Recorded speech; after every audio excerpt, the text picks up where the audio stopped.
Hello, testing 1, 2, 3. Hello, welcome to the stream, peoples. Let me change the title because we are not in Mario Strikers. The Super Flower Cup has been conquered from last night, so we'll go ahead and change that to say welcome to RTG 43. There we go.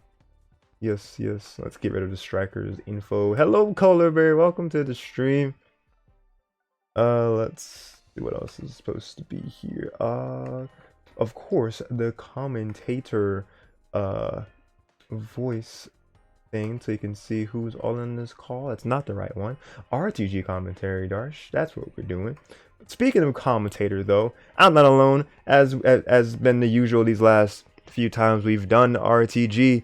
I'm aided on the mic by my friend Aberration. Y'all give him some love.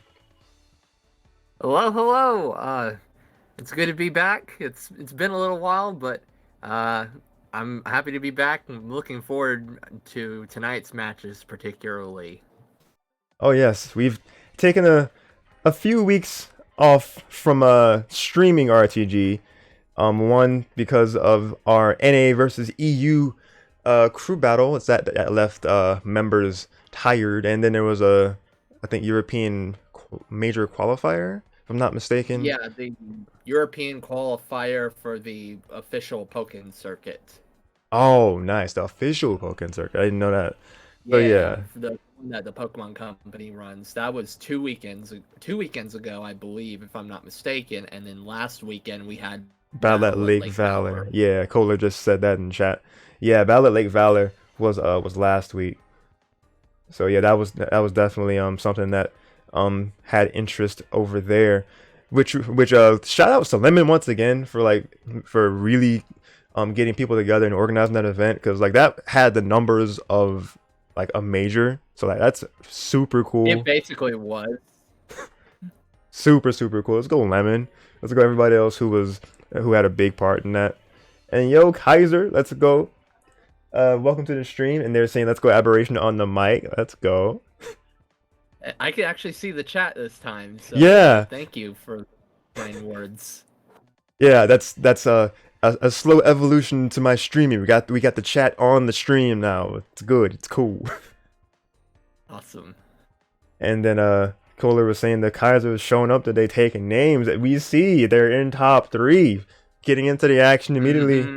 We have DeadlyShoc and Kaiser going to be our first 2 that we will see on the stream. So let's go ahead and get this started to show here. I didn't realize that on this scene I do not have the chat, so I'll just put that up here really quick like. Let's get this here. Go scene and Twitch overlays, and bada bing, bada boom, and lock that so I don't grab it by accident, because I have a habit of doing that. So winners final top 3, baby. Let's go. And then Kaiser's Kaiser just agreeing with Kohler, saying taking names. Yes sir, you love to see it. All right, let's go ahead and get into le action. Let's go ahead and I'm not muted. Get out of here, graphic thingamabob. Pokken replays, not gathering sensitive information. We have them saved, thank you Lord. All right, let's get into it. Game number 1. Kohler says kinda sad I couldn't run it with all y'all this week, but it is what it is. It's all good, Kohler. It's good to see to see other people getting up there in this top 3 like Kaiser here. But yeah, we always love when you can come through, Kohler. But don't worry about it. It's always next week. I'm actually kind of surprised here to see DeadlyShoc running the Decidueye. I was expecting the Blaziken. That's what I was thinking when I was getting replays. Like, he really pulled the switcheroo here. But getting the first few hits with this Decidueye. Also that name, still on Hopium. What is up with that? Oh man. But Kaiser though, coming in with the grab on, gonna get the critical hit, pushing him back into field phase. Alright, canceling out of his counter. Trying to go for these air dashes, but Oh, mixing it up. Gonna get that advantage. Alright, going for the poke combo. Ending it with that, I want to say false swipe. That'd be knockoff. Knockoff, thank you. Alright, Miss Magia's support is ready when Decidueye is. And the Jirachi support choice from Kaiser. Ooh, actually gonna reach with that. And Fury Claws, Fury Swipes is gonna come out. Alright, Synergy Burst enhancement. And the Synergy itself. Oh, clipping him into the burst attack? That's gonna be a clean combo.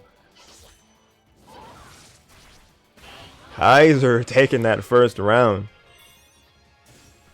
Yeah, we saw DeadlyShoc kind of sticking to the zoning game early on, but Kaiser was doing a good job at kind of patiently walking him down into the corner. We saw him making a good bit of use of his CADC as well as Weavile's taunt to armor through the projectiles and get a nice knockdown. So we'll see if DeadlyShoc kind of makes some adjustments here.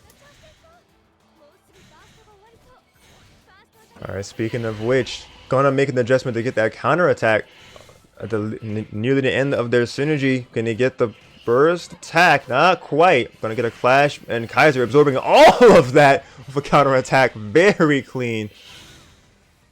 Oh, gonna read the counter as well again.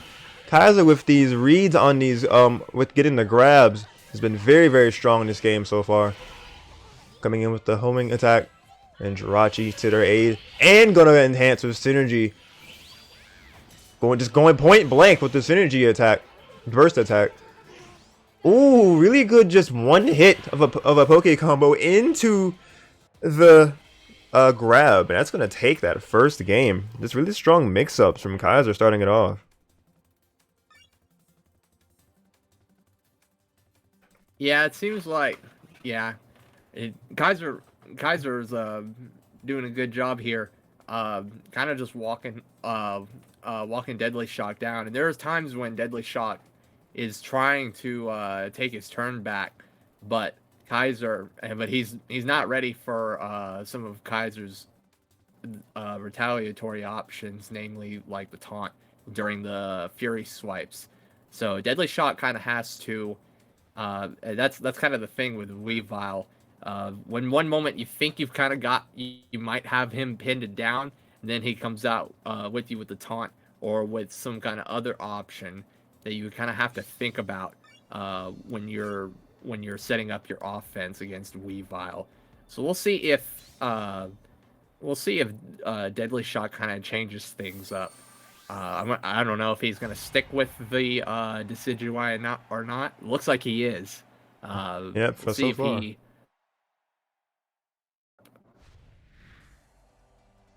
Yeah, for the time being, looks like it's gonna be sticking with the Decidueye, and let's see what they can do to adjust themselves against Kaiser's strong Weavile performance.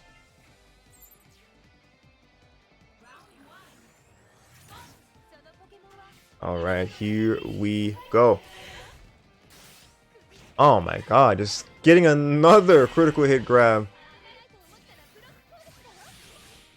Alright, so hesitation. Well, not hesitation, but the drawback of that counter Kaiser has. But attacking from a distance. Alright, DeadlyShoc getting some solid hits in. Going for some JY, just trying to catch Kaiser off guard.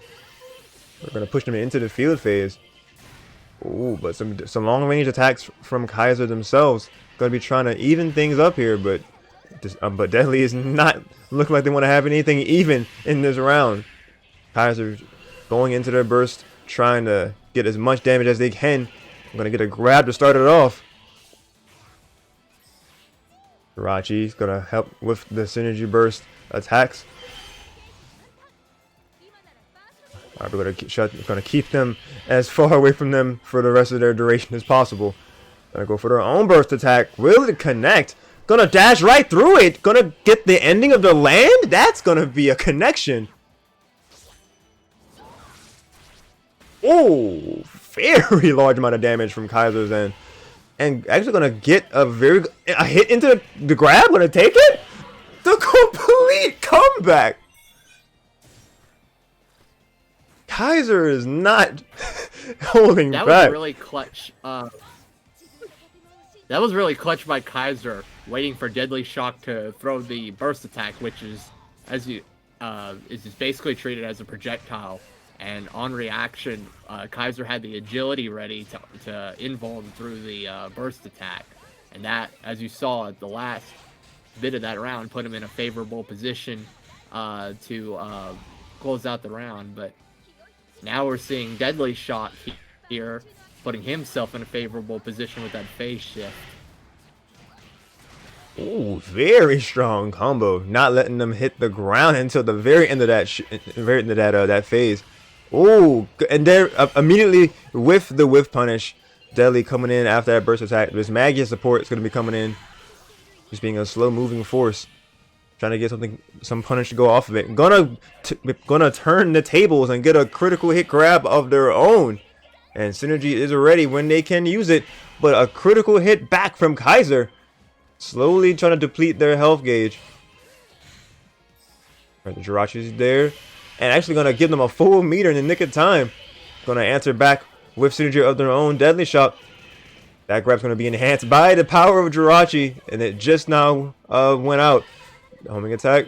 Oh, the standoff, the burst attack. Will it connect? That's it. That is going to be tied game right here.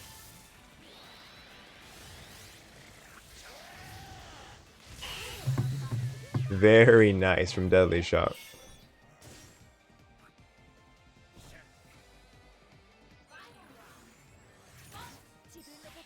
All right, Jirachi's going to start off round 3. But Deadly gonna get the first phase shift, and Kaiser trying to catch him in the air, but Deadly gonna be quicker with it. Oh, the air dash gonna get to the landing before they could take more damage. Excuse me. But a grab from DeadlyShoc's gonna continue the onslaught. All right, the shield up from Kaiser. Oh, gonna get the anti-air from the homing attack and the JX. The Kaiser gonna go into that burst, trying to make sure that they do not fall too far behind in this HP. Ooh, the few hits into the burst attack. How much damage is this gonna be? Okay, decent chunk of damage. Almost halfway down. Still a decent mountain to climb, but they're definitely scaling it right now with another read with the grab. DeadlyShoc's going into their burst, and his Magius is ready. Projectiles abound. Can any of them land? Those will. Gonna dash in with the burst attack. Will Kaiser be ready for it? Gonna get clipped.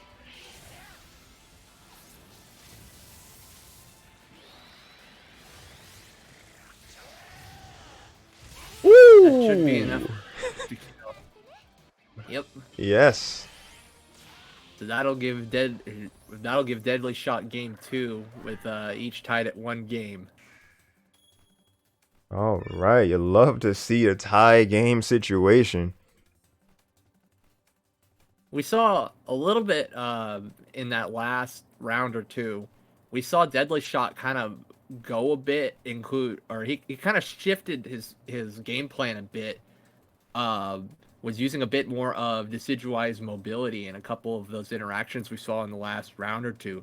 Like when he got that phase shift off of the Fury attack, he went into the flight stance cancel and maneuvered behind Kaiser as Kaiser was going for the taunt as he was tried to punish it on the whiff. And we also saw a time where DeadlyShoc was kind of moving around in dual phase, and he was waiting. It looked like he was waiting for Kaiser to CADC a release Y, or he was CADCing, anticipating a release Y in neutral, but instead he walked up and grabbed him, which is one of the kind of the biggest assets of Decidueye is walk speed. And then yeah, so that was kind of a neat adjustment that I liked from DeadlyShoc in that last game. Oh yeah, I agree. It was definitely a good change of pace. Like once you started abusing more of what makes Decidueye, you definitely saw the turnaround begin to happen. We'll see For how sure. much more. Yes, we'll see how much more mileage you can get from it as we continue in the set.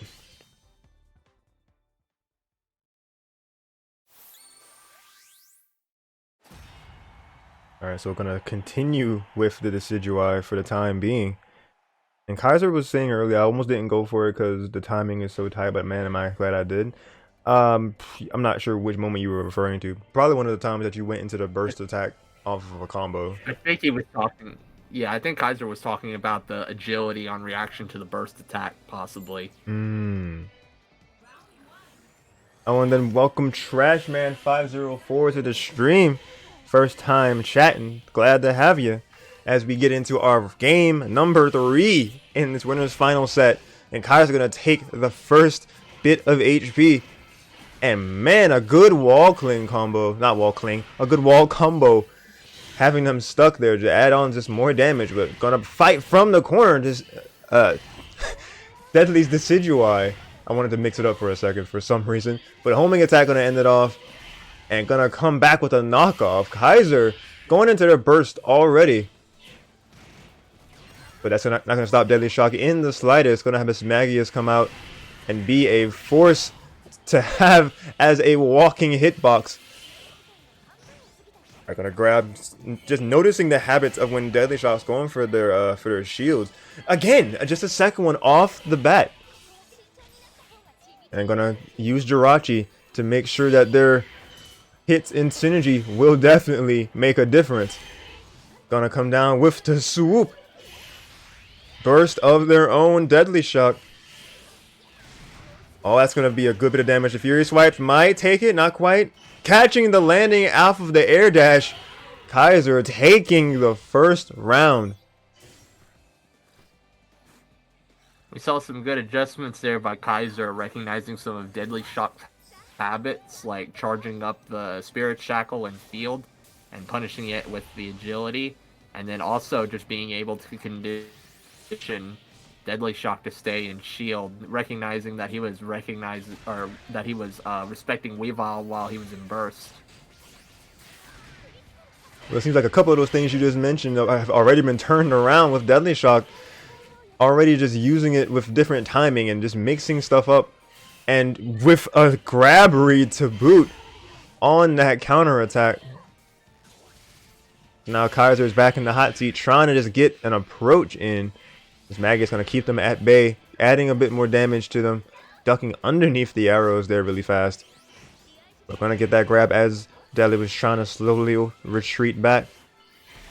Ooh, going to catch him on the wake up with the punish. But the burst will come out from Deadly as well. But going to get grabbed first before they can do anything with it. Alright, Kaiser just using Weepa's mobility to just create some far away pressure. But DeadlyShoc gonna come in and combo into the burst attack. Ooh. Oh, the shield was up just in time. Ooh, that's a punish right there from Kaiser. And the Fury Swipes gonna not go for the grab that time. And Deadly was ready with the shield. Oh, the drop shield. Oh!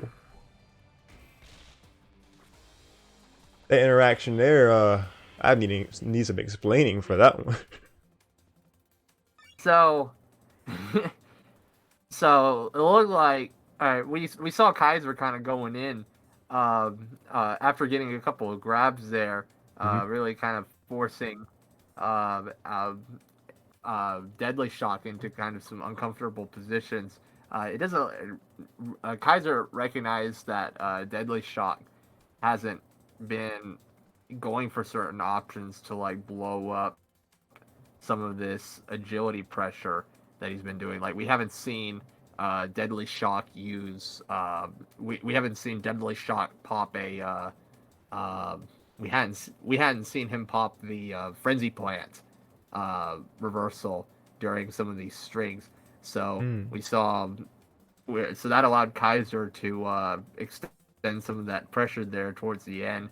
And there was a time or two where we saw Kaiser was charging up Fake Out but it looked like I wasn't sure if he was trying to backdash out of that and just mistimed it. But there was a time or two where he got caught by the fake out there, and that kind of put him in a difficult position as well. Okay, and then that very last interaction where we've all like triggered like an impact screen. Like what was that? I actually don't think I quite caught that. Actually, I'd have to go back and look at that again. To Like be honest with you, the very last that very last hit that Kaiser got, because it looked like that it would have normally been like a clash situation, but it was something that he was able to win in that exchange. Because I'd have to go back and look at that. oof, all good. Well, what we're gonna keep looking at is the rest of this set here. So let's continue the action.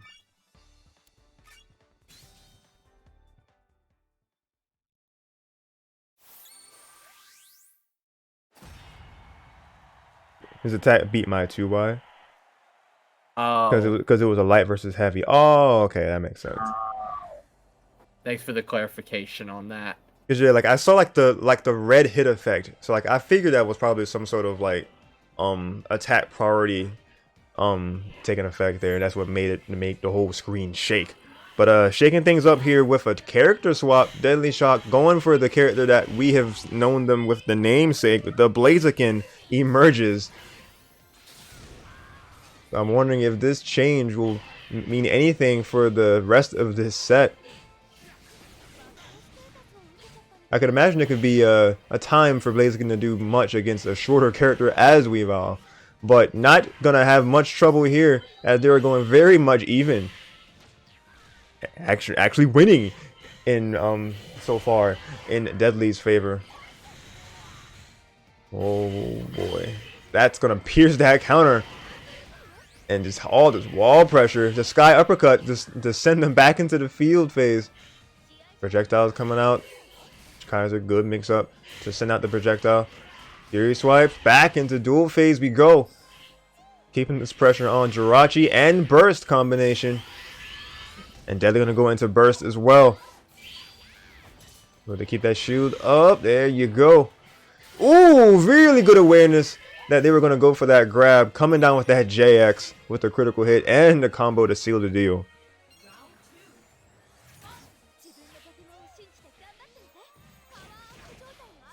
Ooh, homing attack starting off our second round. Kaiser's playing playing no games, wasting no time, and going into their to burst, but already almost over. Yep, that's not gonna be much of anything for them. Coming down with the JY. Oh, the second hitter that's not gonna connect. Sylveon's coming with some HP recovery and some defense buffing. Just pushing them way into the corner here. Oh, that shield was looking red, but Kaiser was able to just finesse the way out of that situation. Got the shield up after the JY. Trading blow for blow here, these two. Oh, that grab might do it. Oh, barely gonna survive. 1 HP remaining. Alright, is Kaiser able to take this? Oh, stayed in shield. That was very smart. Oh my god, it's broken. But the phase change. Oh my god.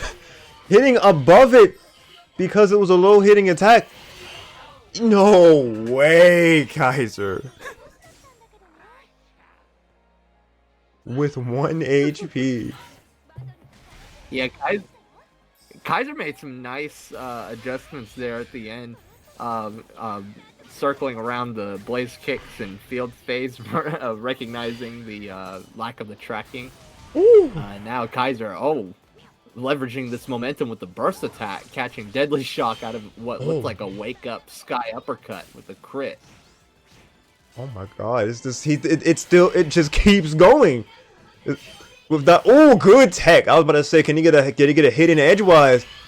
Gonna go in and get the burst, going for the burst attack in the corner, but Kaiser's all ready for it. Keeping them at bay with projectiles and all these kicks, going for the shield break, but gonna get the upper hand. Kaiser position changing, gonna get the grab to push them back into field phase. Only a slither of health remaining on DeadlyShoc.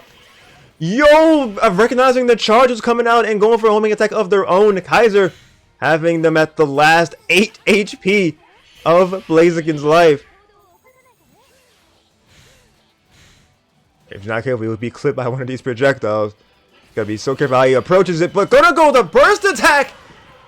It acts as a counter if you approach it, and using that to their advantage, Kaiser takes the set 3-1. Beautiful play. Yeah, it was. Deadly had some initial momentum there going at the beginning of the set, but like I mentioned earlier, we saw Kaiser make a couple of key adjustments. I thought what was really cool, in addition to that blaze kick the call out on the blaze kick with the side homing, was the call out on one of the phase shifts in duel. He called out, since Blaziken a lot of times like to start pressure with their 2Y. Mm-hmm.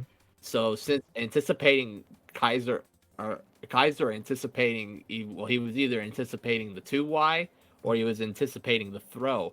But to deal with both situations, he went and threw out the 8X, which allowed him to go over the low, and that gave him full conversion in the duel phase there. That was some recognition on the height interactions of the moves, and those little adjustments we saw in from Kaiser in that last match were what he needed to prevent DeadlyShoc from leveraging that momentum he was gaining in that last match to kind of try and mount a comeback. Well, a comeback is what we saw happen, because it looked like DeadlyShoc was getting some momentum back with the Blaziken switch, but as you described, Kaiser was just able to get so many good moments of just being aware of the situation, using the field phase to their advantage, just maneuvering around the kicks that DeadlyShoc was going for, because realizing that they couldn't just stay in shield, just using the Z-axis and going to the side and able to punish that way. Like, that was just one of many smart plays we saw Kaiser go for there, and that is how we see them be in the winner side of grand finals. So we will be seeing DeadlyShoc versus TapuCocoa for our losers finals. We could be seeing, I'm not sure in this match will be, since both of these players use at least 2 or more characters, we could be seeing any combination of Lucario or Shadow Mewtwo versus Decidueye or Blaziken, or maybe even something else, depending on what else these players might have up their sleeve or in their pocket. Oh, absolutely. So we're gonna start things off here. Let's see where we at. Okay. Some of it was looking similar to the last one, so that threw me off for a second. But we're good. The first game starts now.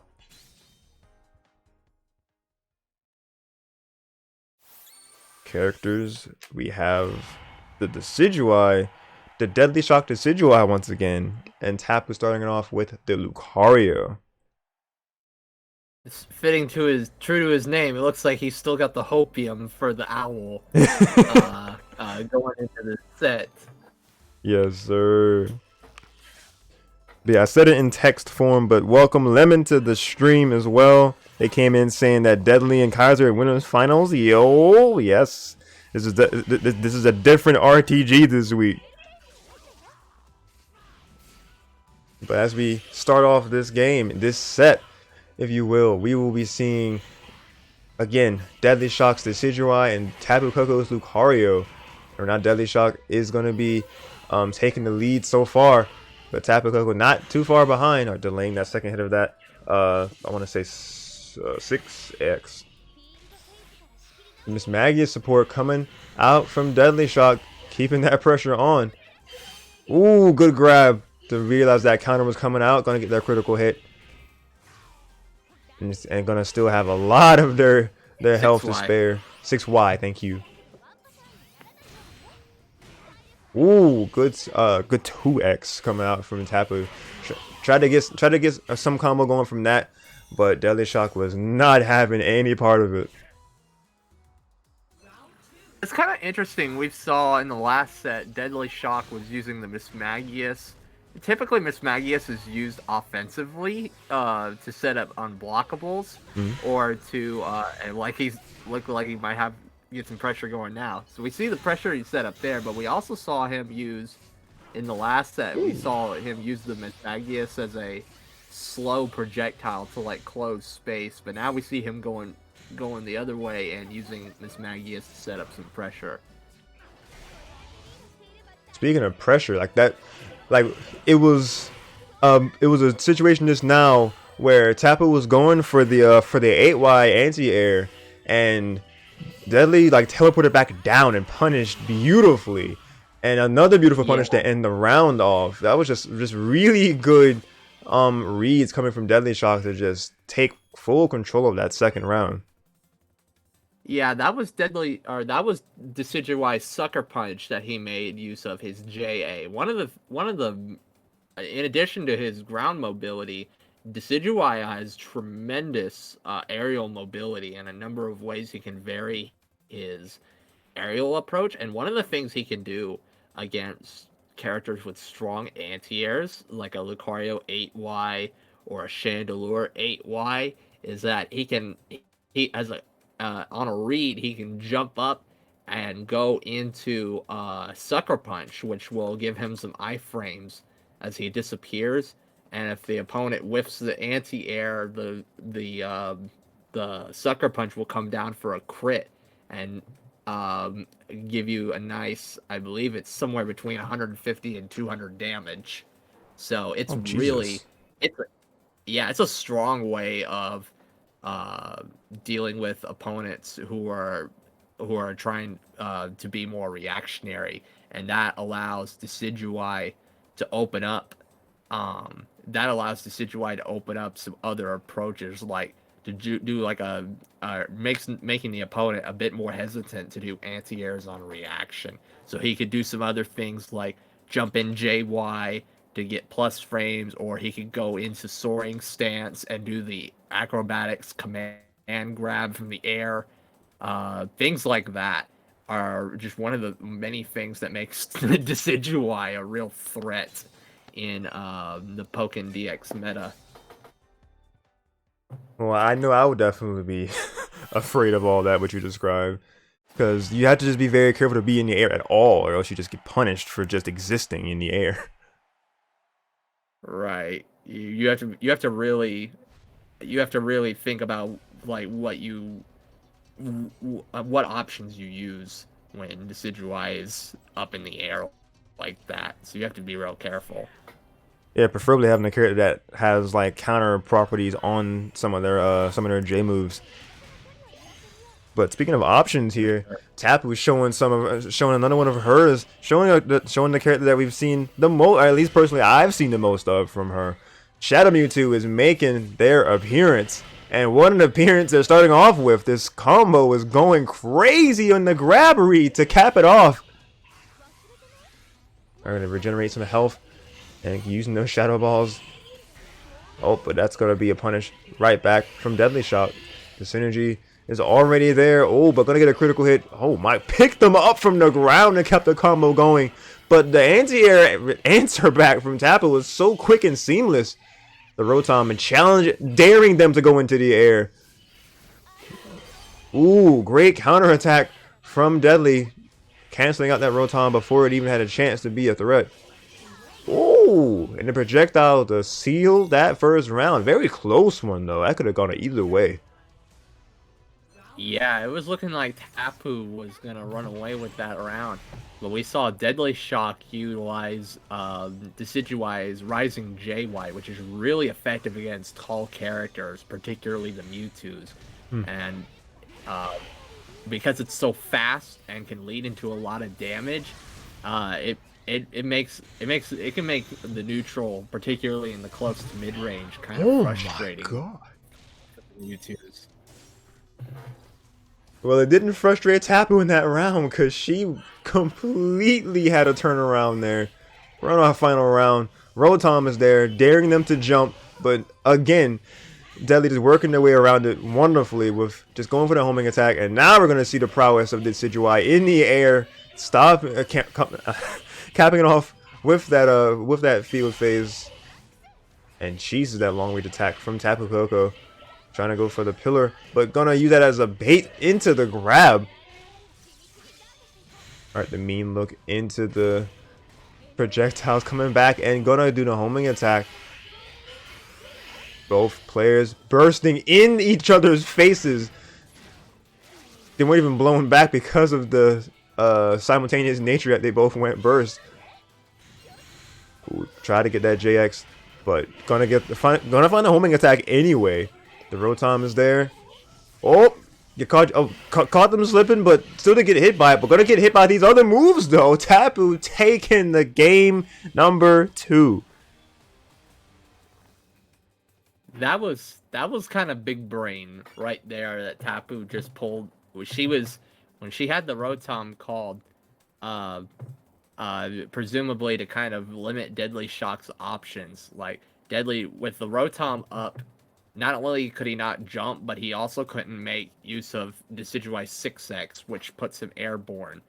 So he went for the soaring stance cancel out of the 8Y to kind of bait the Rotom, but Tapu was ready for that, waiting for the landing to punish with the 6X into that conversion to close out the round. So that was kind of like a moment of, oh, I got this. Oh wait, no, I don't got this.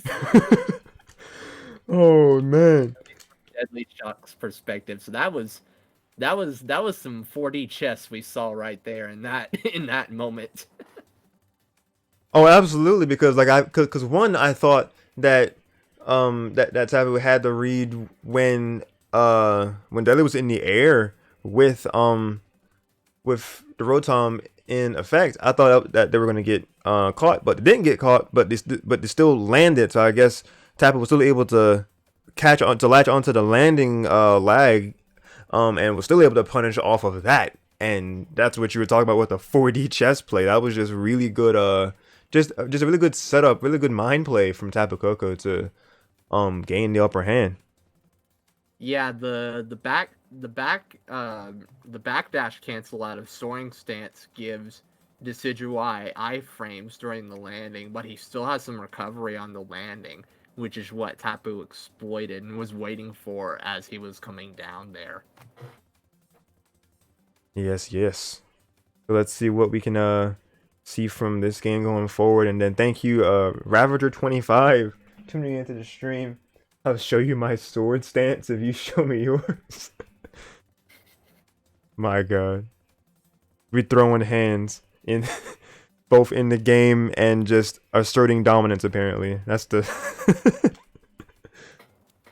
Thank you for tuning in to the stream, Ravager. Hope you enjoy yourself.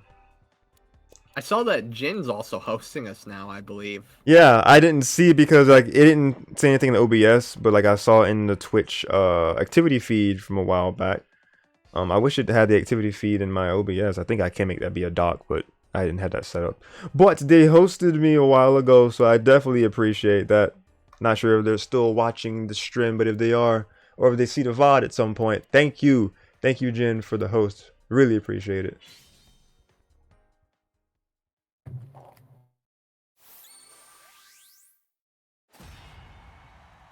And here we go with the character change from DeadlyShoc once again.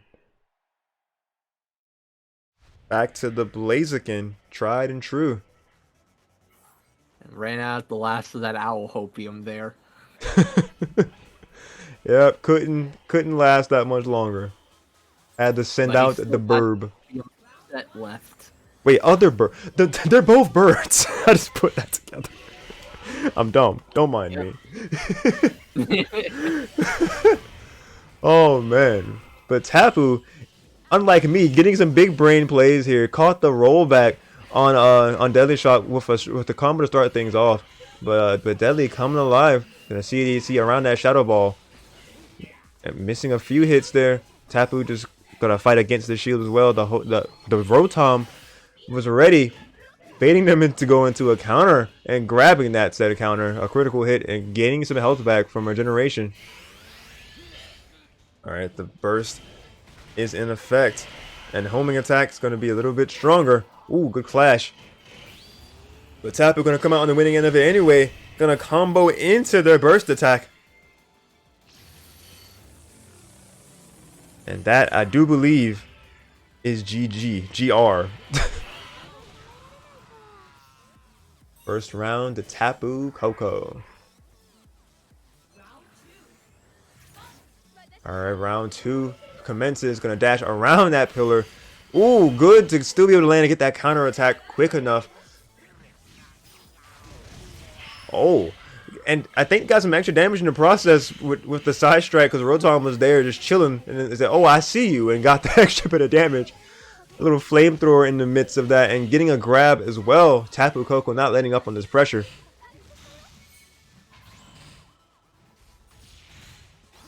Oh, there we go. Some more long-range attacks, just keeping the the advantage on from a distance. Ooh, side strike being the stronger move in that situation. Got to get the just frame of it as well. Sylveon support from for DeadlyShoc, and Tapu gonna be going into a burst once again. Shadow Mewtwo being one of the fastest gaining bursts in the game. Alright, burst attack's gonna be blocked in full. Alright, flamethrower. Ray of Rotom's gonna catch you in the air, gonna drag you down. That's gonna be a combo for TapuCocoa. Some more using the wall to extend it a little bit longer. And the grab on a wake up. That's gonna be game number 3 to Tapu.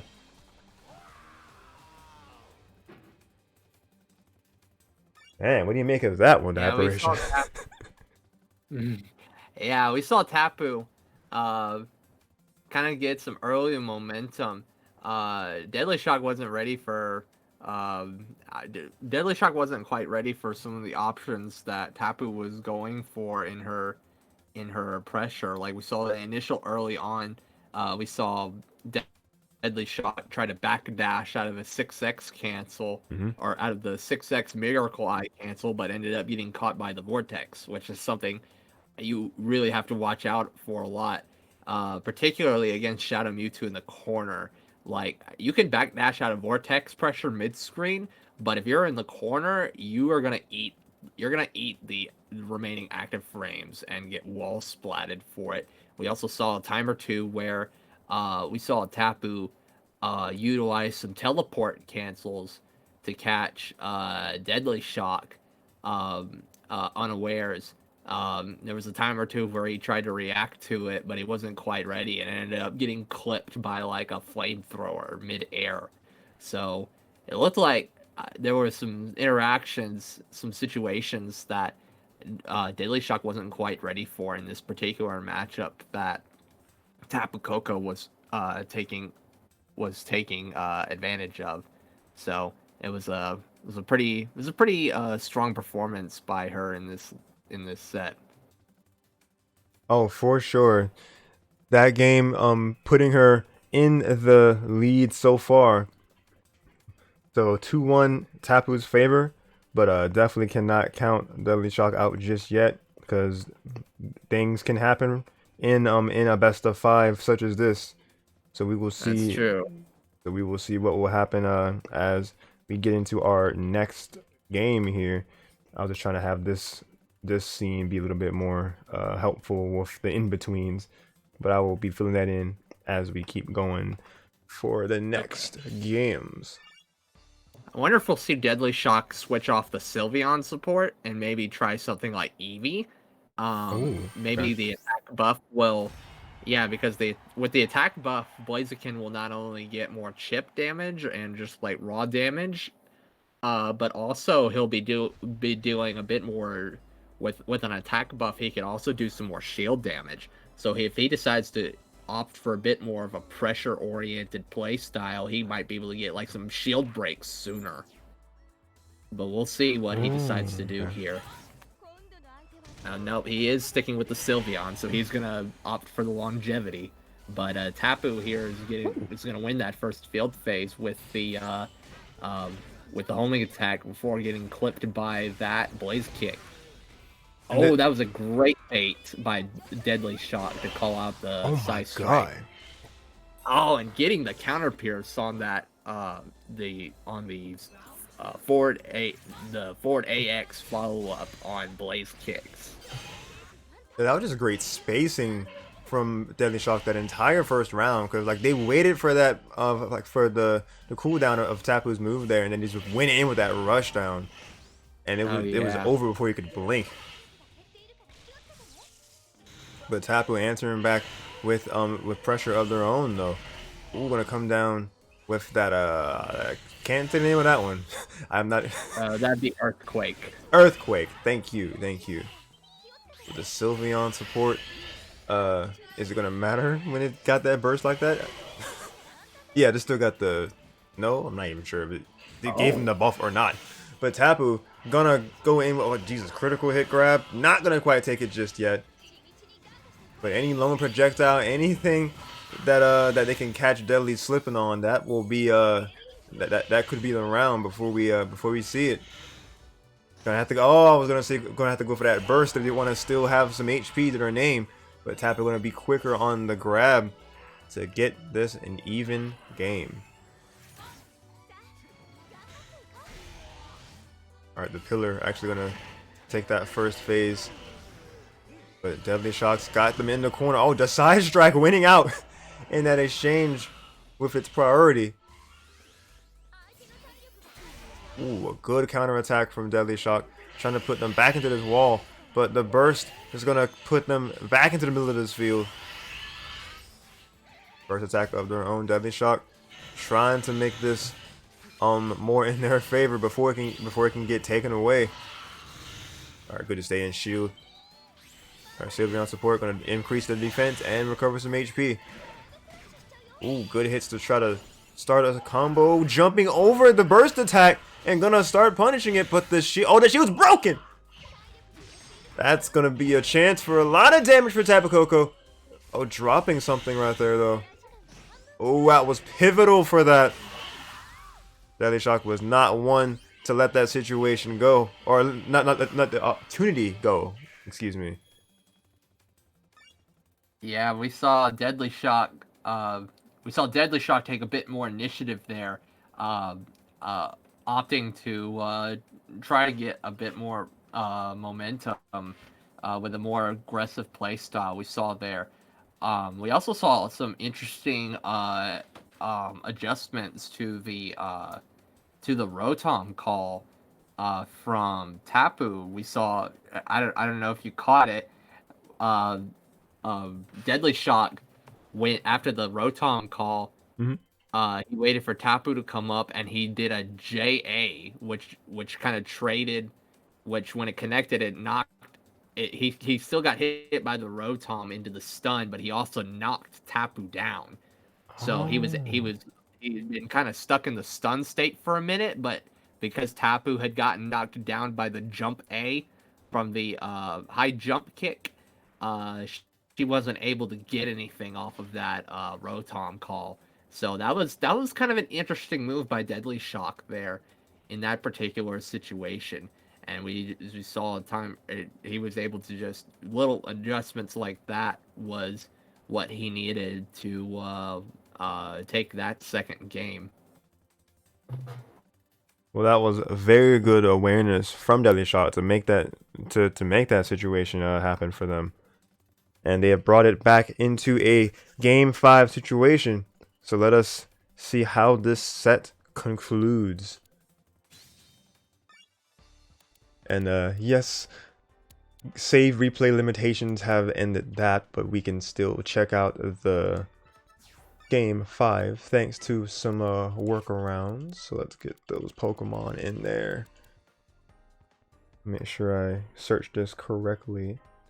Go back to this DM. Go back to this DM. Alright. Alright, Blaziken there. and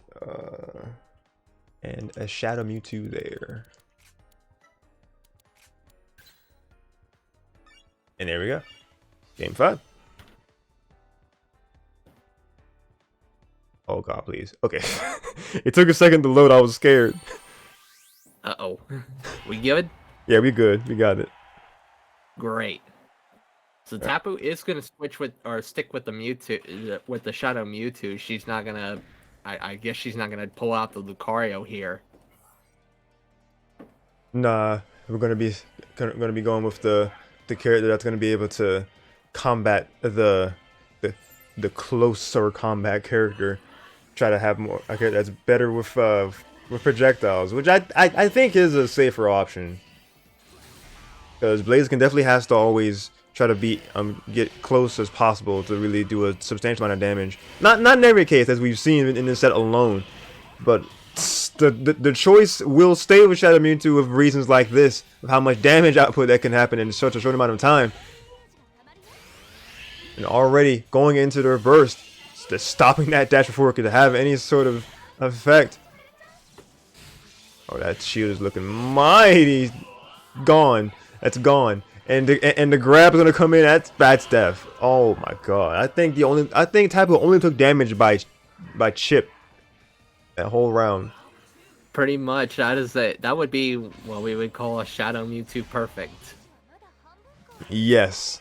Oh yeah, you're right, because it was probably from Shadow Mewtwo, you know, self damage is what took it down. Might not have even been the chip damage. Yep. Oh, but there we go. Deadly not gonna go down without inflicting their own damage. Oh my god. Just like that, down to 1 HP. Gonna come and get just do the, you know, just do the Y in field phase. That'll that'll take them out. But here we go, homing attack from TapuCocoa will start things off for our final round here. And that's going to be a very strong punish. Going for it again. RJX, not going to find it. Oh my god, he was still able to go through it. Ooh, low profile attacks, Rotom, and then going to punch them into the pillar. But the pillar wasn't able to phase them since it was a phase shift. Alright, and they're in their burst as well. Sylveon coming to the aid for some HP and defense buffs. Alright, good to stay in that shield for all of those hits. The burst attack, catching them with the dash.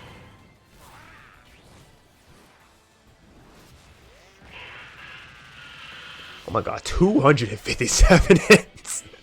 I forgot that's how many hits that counts that burst attack has. That's actually hilarious. I think is that not based off of the Pokedex number for Blaziken? Or I might be mistaken on that. If that is, that's actually amazing. Somebody from chat fact checked us on that. That would be great if that was the case. Ooh, great seeing to see around that Shadow Ball. That could have spelled trouble for Deadly. But oh my god, the Flamethrower gonna miss and gonna get that last kick in to take the set. DeadlyShoc was down and able to get the reverse 2-0, getting 3-2 in losers final. Yeah, it is the Pokedex number. Sorry. That's what I thought. That's so cool. It's a nice little wink and nod to kind of the Pokemon games. But we saw in that last match, Tapu was taking the initiative with the momentum Shadow Mewtwo is kind of known for, and we initially saw DeadlyShoc was kind of struggling at taking back his turn, but once he was able to get in, we saw a couple of key interactions like that landed the burst attack catching the backdash, and because both of these characters do so much damage, and Shadow Mewtwo has so little health, we saw what you might expect from two offensive characters and one of them being a glass cannon. We saw a rather volatile exchange of outcomes there. So, but DeadlyShoc was able to hold on right to the bitter end. Oh, absolutely. Like it was. I mean, it was just like getting, like you said, Shadow Mewtwo perfected. You would think that would, you know, dampen someone's mood to be able to come back, but that did not phase Deadly Shock in the slightest, as they were able to just come back immediately that next round and just do considerable damage and able to adjust themselves accordingly. And as we see, it paid off, taking the set. We're gonna see them against Kaiser in grand finals. I'm gonna actually be getting with you or Kaiser for those games. So yeah, definitely be looking alive for that.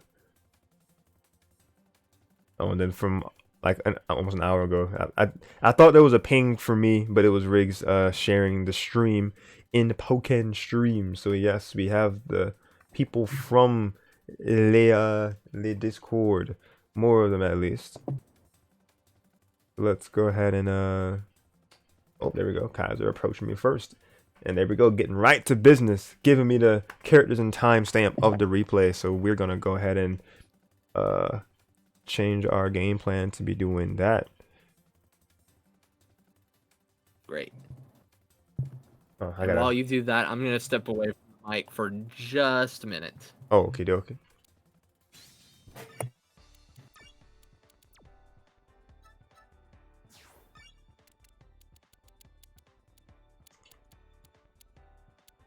That's whenever I change it to the gathering replays, the score gets covered by the logo. Man, it's just kind of having to be aware of how this changes when I go between this and this. I guess I could move the VC over like so, and then the score can be because the chat kind of appears like in the middle right there. Probably just have the score just be up there. There we go.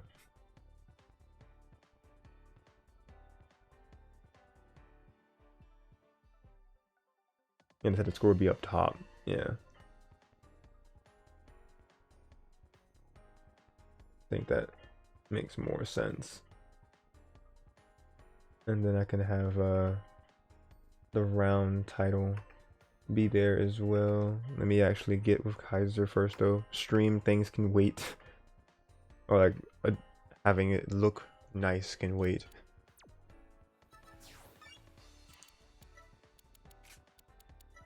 Alright, so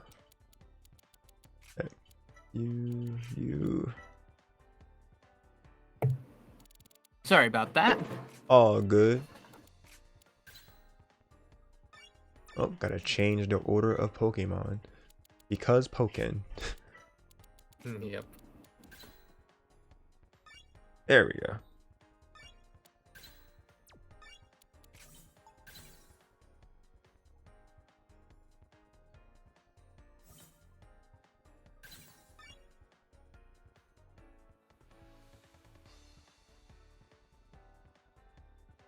Alright, let's see. Round title? Is that the right one? Oh, there we go. So have it say grand finals instead. Alright, change the score. We'll switch players. Kaiser be there. DeadlyShoc coming from the loser side of things. Alrighty.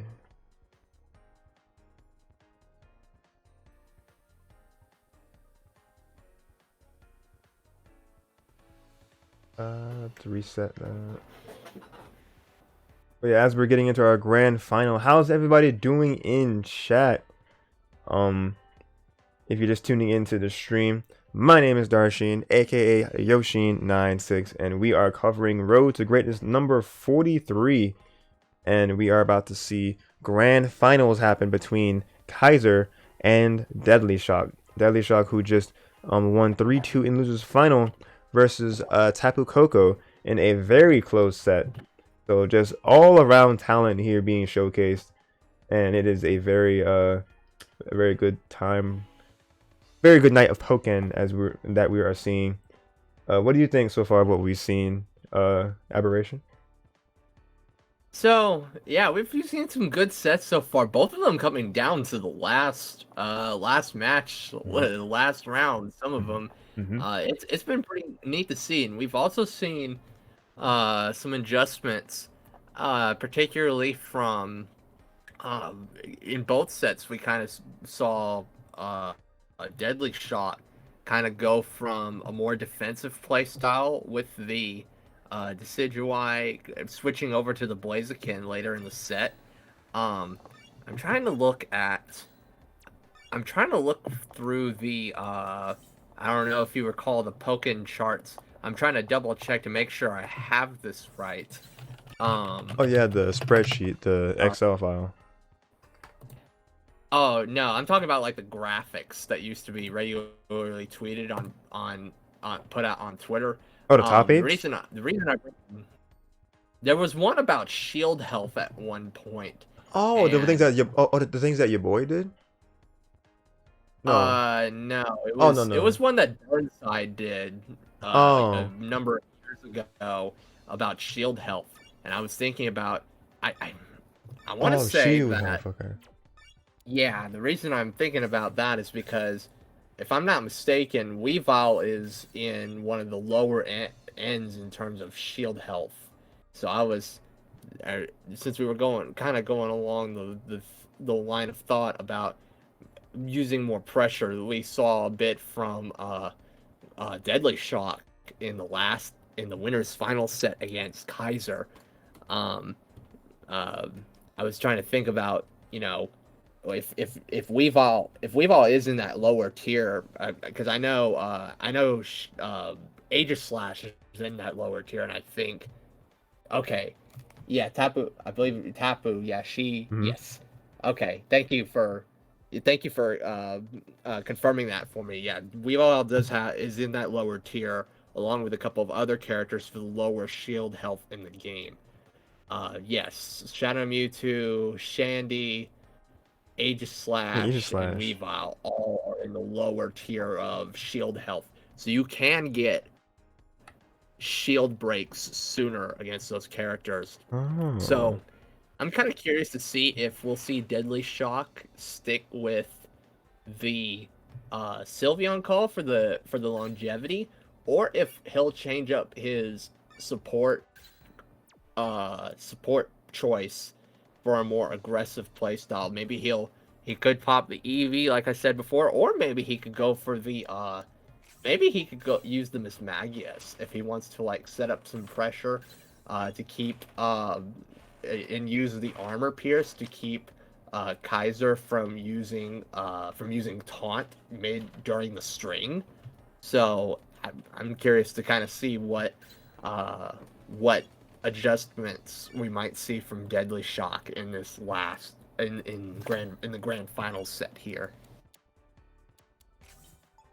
All right. We'll be seeing it sooner rather than later because I just got the last replay. Oh, poor Tapu. She Oh. I know what you're talking about here. I remember that in the set against Deadly. She had the confirm off jump Y, but she did it too high to get the flamethrower follow up, so she wasn't able to finish that string against Oh. DeadlyShoc in that in that round. That would have yeah. There was a time or two where um, we saw some dropped conversions there, so that's that is a shame. Yeah, I think I brought up the fact that there was a drop conversion towards the end there. I was think I recovered emotionally from all Tapu. No. You do hate to You see it. hate it do be like that sometimes. I was gonna say And that right same as I thing. say that, right when she says Right, it be like that, it just be like right in that, the chat, it bro. really be like It that. just be like that, bro. It's saddening, but that's it.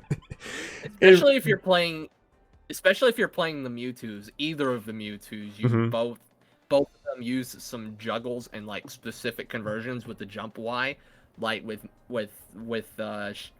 regular Mewtwo, especially if you get if you mistime the you can mistime the jump Y and get like a grab input instead, or if you do the jump and the Y input too tight. I think Mutator might have actually done that in one of his sets at Battle at Lake Valor last weekend, and he Oh. had to eat a crit from Roxo. Oh. Um, or you can sometimes drop jump wide juggles with Mhm. regular Mewtwo when he's in burst, because the hitbox on his jump Y in burst is much smaller, so it's a lot easier to drop juggles. Conversely, with Shadow Mewtwo, you can get some really like if there's some tight conversions you can use.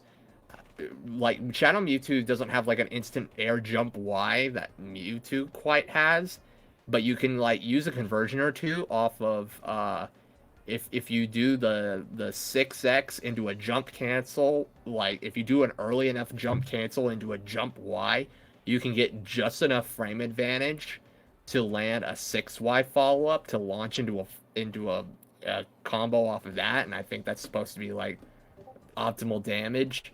But uh, but with either of those characters, it's kind of easy to kind of uh, drop some stuff if you mess up even a little. So I can kind of understand that pain, that struggle from that perspective as someone who used to play the other Mewtwo. Yeah, Oh, the less edgy cousin. yeah, the less edgier. Oh, and I just got a DM also from Kaiser. Thank you so much for sending me this, by the way. This is the I'll show it to you here since I've got it up.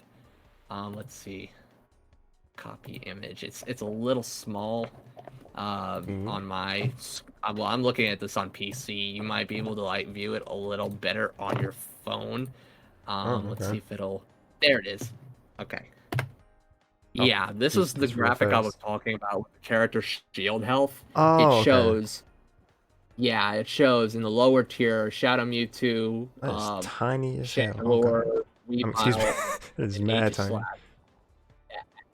Yeah, and then in the upper tier you have Blastoise, Scizor, and Empoleon at the highest Oh, shield I've health, and seen then this everyone before. else is in the middle. Yeah, this is the graphic I was talking about. I couldn't find it when I was looking through the Pokken Charts hashtag on Uh, Twitter for some reason. I don't know if I'm doing something wrong on my end, but yeah, that was what I was trying to find. So thank you again, Kaiser, for sending me that for reference. yeah, yeah, Burnside graphics are very legit. Mm-hmm. I was just showing it for like a quick minute before we get into our final set here. Oh yeah. Possible final set. Sorry, I didn't mean Uh, to pull you off track there. no, you're fine. I wanted to show it on here for like a quick second. Is Chrome gonna register in OBS? Do you mind OBS to let me go to Chrome? Uh, that's Photoshop. That is not. There it is. The picture's so small. Oh Lord Jesus. Oh yeah, see, I told you. I zoomed I in was the gonna say, browser, but it doesn't recognize that I zoom in a browser. Oh wait, that's no wonder. That's Discord, not Google Chrome. OBS, please. You know what? It's not worth. I was trying to go to the browser itself, but it's just like, yeah, nope. Oh wait, there it is. There it is. Now I want to there we go. showcase. Yeah, it's very clean how he just got like the different. But Yeah, the resolution is very grainy, but you can kind of tell what's all there. yeah, thanks to the artistic touch of Burnside with the background colors and the characters being there in all their render glory. So 480 points only for the first four. Jeez, yeah. SM2, Shandy, Weavile, and Aegis. Yeah, unfortunate. Also, Empoleon, Scizor, and Blastoise have the strongest shields in the game. Mm-hmm. Interesting. Okay. The more you know. The more you know. Although it's kind of interesting that another thing about that graphic is that shield health doesn't necessarily correlate with health, like general health. Like in the upper tier, you would think maybe the characters with all the highest health would have the highest shield health, Yeah. but in that upper tier you have Empoleon with 630, Scizor with 600, and Blastoise with 660. But in the middle tier you've got Suicune at 630, you got Garchomp at 660, Machamp at 660, all in the middle. So it's kind of interesting how they kind of like decided to balance that. That's a very good point. But as we keep pondering that, we're gonna keep on keep the action flowing here. We are here with Road to Greatness 43 Grand Finals between Weavile and Blaziken, I almost said Blastoise, and Kaiser DeadlyShoc representing their characters respectively. Let me get this not going off the side of the screen. Grand Finals, baby. Alright, so DeadlyShoc is looking like they are primed to be in the lead right now. Let me switch the names as well, so there is no confusion. There we be. Alright, so burst coming out from Kaiser. Burst attack. Ooh, catching that with the read, a critical hit. Ooh. Good chunk of damage. That is going to be more or less even here, but the Fury Swipes coming out with just a lot of wrath there. Oh, the catch into the landing there with the Poke combo. That's the first round to Kaiser. DeadlyShoc was trying to. I think DeadlyShoc, when he saw the counterattack charging up, he was trying to react with the Sky Uppercut to invuln through the projectile hitbox that Weavile's counterattack has. But since Kaiser went and backdashed, he ended up baiting out a whiff there. But now, DeadlyShoc here taking some momentum of his own with the burst mode. And there's a red shield health. Ooh. Yeah, that's gone. That is, ooh, that's dead. The pressure was on, and that is going to be a point on the board for DeadlyShoc in this game. 1-1. Who's going to take the first game in this set? This is very down to the wire already. Starting things off, Jirachi's coming to the aid of Kaiser with the synergy aid. Just going in with these like 1-2 hits of the burst attack, has been able to get it somewhat consistently, but DeadlyShoc good to keep that shield up, anticipating it, but gonna get that looked like a double edge or double team kind of hit from Weavile there. Sky Uppercut not gonna find its landing, and Fury Swipes on the wall for just incredible damage, and Sylveon's ready to help Blaziken. Alright, good sidewire in field phase to get the upper hand, going back in duel. Alright, Kaiser just making good use of their immobility, just jumping over Blaziken in all of these situations. Ooh, you don't want to let that last too long, and you'll get punished for it.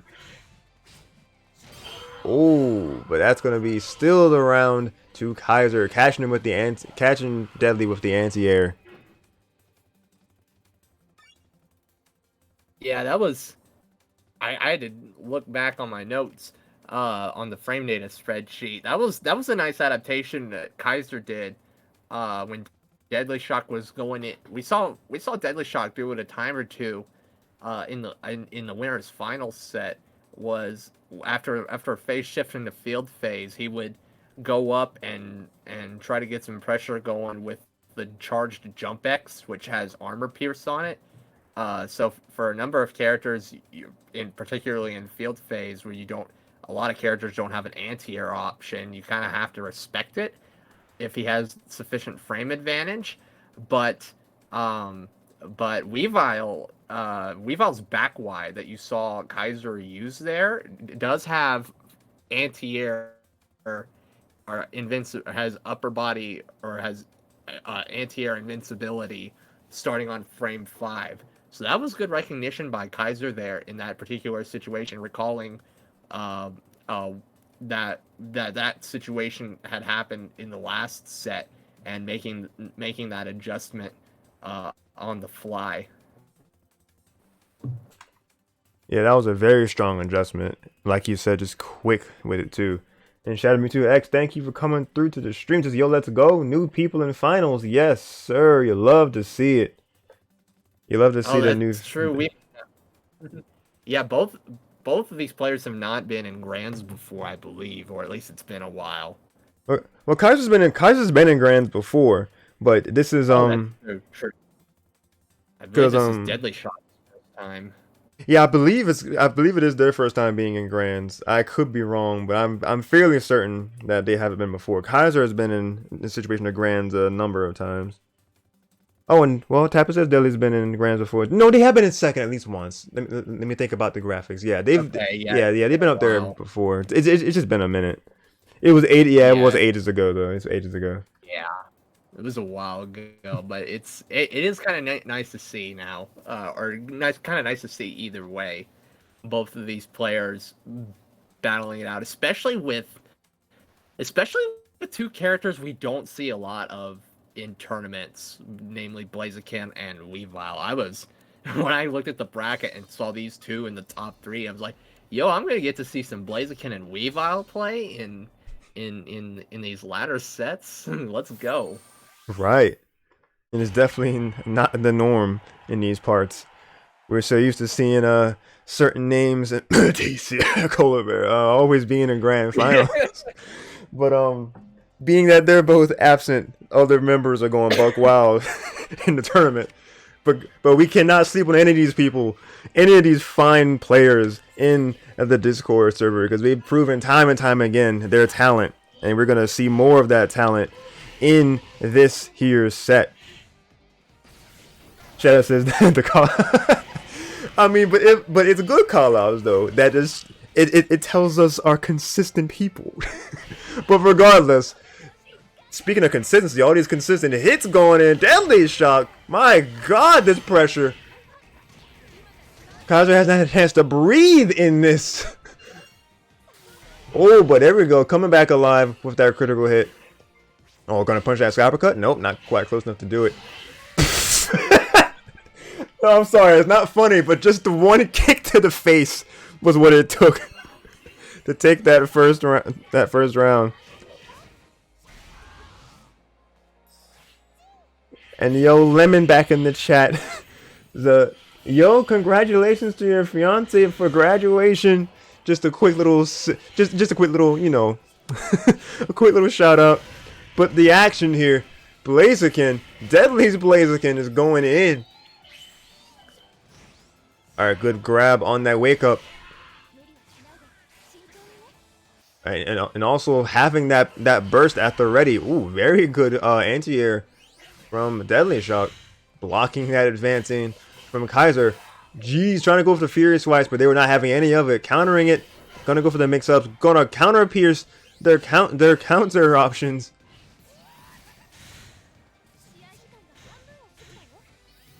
Oh, I saw what was trying to be done, but it was just a little bit of a timing issue, and Kaiser was able to anti-air it. Ooh, gonna pierce through Deadly's counter in that situation. Just a really strong back and forth. Oh, the grab being a little bit too far away. All right, less than 20 seconds remain on the clock. Oh, gonna pop them up, but not gonna get the full hits. Kaiser dropping a little bit there. All right, good shield from both people. Ooh, it's a good tech right there from DeadlyShoc. Taking that first. And we saw a couple good adjustments there on the fly from DeadlyShoc. We saw DeadlyShoc kind of start to recognize when he could armor through some of the pressure that Kaiser was doing on his block with the Fury Swipes, and then we saw with the aerial pressure that Kaiser was doing with the icicle crash and the jump X into the icicle crash cancel, recognizing, oh wait, this is a projectile, I can armor through this. Sky uppercuts right through it. Some adjustments like that were what DeadlyShoc needed to make to take that first game. Well, adjustments were made for sure. The chat is giving their own little bits of commentary to it. Oh, man. Um, just they're Lemon just greeting various people in chat. Um, they're posting the bracket, but Oh yeah, hmm? there was some spaghetti in there too. Looked like a time or two when either one of them was gonna get something going, and everyone was like dropping hits, whiffing grabs, all that stuff. Yeah, that that was very unfortunate. It was just a lot of like not even back and forth, just just I don't know what you would call that. Spaghetti is a term for that, I assume. I don't really know. How's the Blaziken supposed to pack it up? They had to spill it on the stadium floor. Had munchies from the Septile match. What? My God. The chat just just having fun. Love it. All right, game that it's only been 2 games so far. Like these have been so neck and neck. You would think we've had like 3 or 4 games already. Yeah, it these sets have been going on quite a while, but we do like to see kind of the excitement that comes from the back and forth. Oh, definitely. And we're gonna see what is gonna be going on from this moment on as we're at this tied point in the set. Who's gonna be breaking said tie? Jeez, but there's like a clash to start things off. And Kaiser's gonna be taking them into the duel phase and gonna punish the missed sky uppercut. Ooh, ice punch. Ooh, baby. Good bit of damage there from Kaiser. Furious swipes. Gonna pierce that counter. A little bit of the lance in the hits. Kaiser just not dropping anything. They said, oh yeah, they might have dropped spaghetti last time, but we're gonna eat all this right now. Taking the first round. Beautiful string from Kaiser. Yeah, Kaiser recognized DeadlyShoc was kind of overextending there a couple of times and was able to make use of some of that momentum, like he's got right now with the burst and the Jirachi on deck as well. Oh, but will they be able to use the Jirachi for the enhanced energy? Because not going to be able to with Deadly Shock on the watch.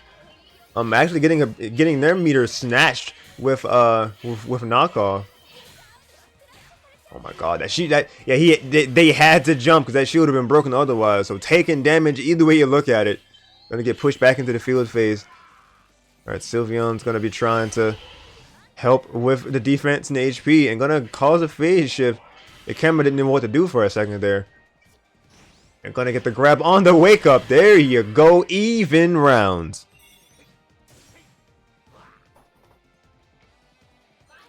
All right, final round. Let's see who can get the upper hand first.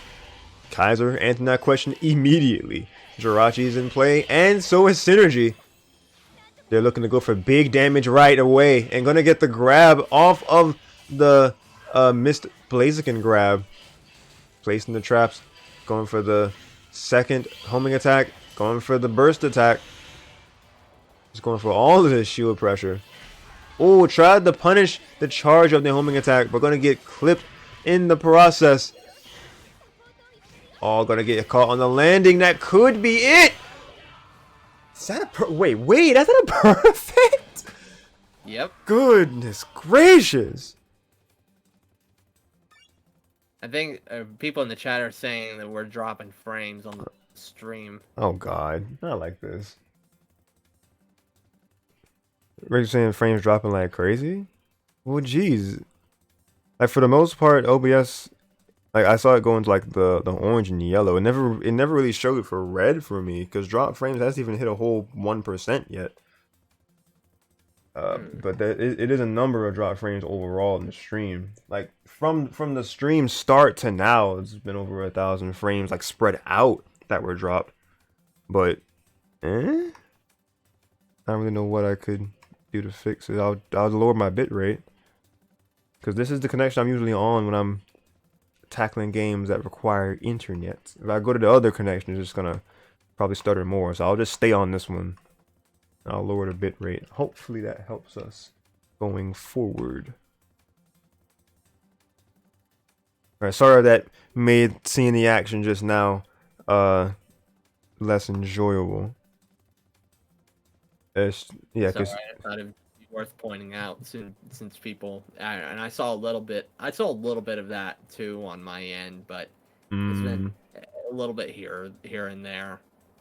Hasn't been too bad overall, but in that last, it did spike up a bit in that last, towards the end of that last match. So just something to keep an eye on.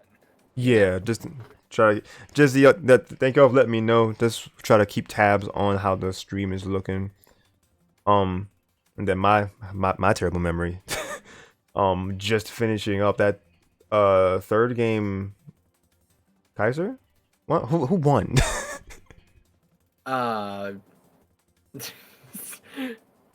Shoot, I honestly don't remember that. Chat, help us. Me being concerned for the stream made me forget. I was paying attention to the chat too. And okay, Kaiser. I thought so. I think Kaiser won. Yeah, because I think it showed Blaziken's loss animation just now. Yeah, I thought so. Thank you. Thank you, Shadow. Yeah. Alright, bet. So let's continue. Oh yeah, I didn't even do the whole poll thing. Shadows, I got you, fam. Appreciate it. I forgot to do a prediction for this one, because this could still go either way at this point. So let's just do a 5-minute thing. Who will win grand finals? And let us put the two names here. Put Kaiser, and let us put DeadlyShoc. And let's do a 5-minute submission period should be fine. No, there is no third option. There are not 3 people in this grand finals. Twitch. All right, start prediction. Y'all use them channel points if you got them. If you feel like a gambling person, use them points to predict the winner of grand finals.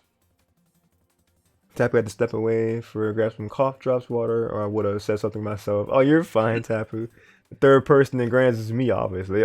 Obviously, right? How did I not piece that together? All right, let us advance to the next game.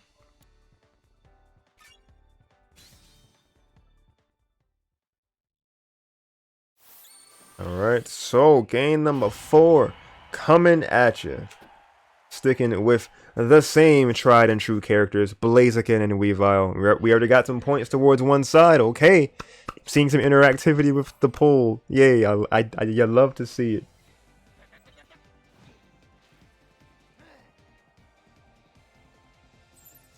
Alright, hope y'all are ready to check out this game. Let's get it. Oh geez, the Brave Bird is kind of missing there. But the homing attack won't miss. Kaiser taking that first phase shift. Alright, the charge attacks and gonna pierce their counter, just adding up all this damage. The ice punch to solidify the combo. Kaiser saying, I want this win, I want it now. but it's never over till it's over. This round still has almost a minute left in it. The Sylveon support, but going to go into their burst, making sure they try to finish this. And Jirachi too. Oh yeah, Kaiser wants to wrap this up very quickly. All the projectiles, the grab, enhanced with Jirachi, maybe. Nope, not quite. Homing attack. Oh yeah, you gotta be careful with that grab. I saw that coming, dude. Oh man, the crazy amount of pressure from Kaiser that whole round, and judging from how little HP was left, like got taken away, I can only assume that was just shield damage, or that was basically a perfect for Kaiser there. But how we respond is what we're going to be seeing here from DeadlyShoc. Oh geez, it's gonna get that the first hit was cut short from Kaiser, but these hits won't get cut short. Try to go for the grab of their own, but gonna attack it. Homing attack from Kaiser, putting them back in dual phase, but DeadlyShoc's gonna go into the burst with Sylveon's aid. Oh, the slide in from Weavile. Gonna go ahead and burst themselves. Who's gonna feel the need to pop their burst attack first? Jeez, the standoff, just the respect from both sides. Alright, blocking theirs. Alright, not gonna be able to be close enough to let their burst attack show itself. The good collision there for a second. We're gonna find the Poke combo. Kaiser just pushing more to the side. The Fury Claw. The counter, the CDC getting out of that situation. Very good from Kaiser.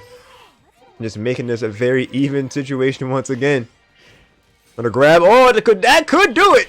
Oh, not quite. Alright, this energy is here. Deadly has to be so careful how they approach this. Because any wrong move. There you go. That's not the wrong move. That's gonna make it even. Final round. What have you been seeing so far, Aberration? Want to point out if you can? Yeah. So in that last moment where Kaiser had the burst, I mean, a lot of times when your opponent bursts, you're gonna try to stay still and respect them out of fear of some of their options, and particularly the super armor. But now, as we see right here, Kaiser is recognizing the jump from DeadlyShoc to make use of Weavile's anti-air properties on the burst attack. Yeah, like seeing these like just these straight hits that Kaiser's been getting, like that one notable one that the camera had to like zoom out for a bit to encompass. It was just wild with just these pickups that they've both been getting, but especially Kaiser in this round. But the burst coming from DeadlyShoc, will they be in position enough, catching them in mid-air?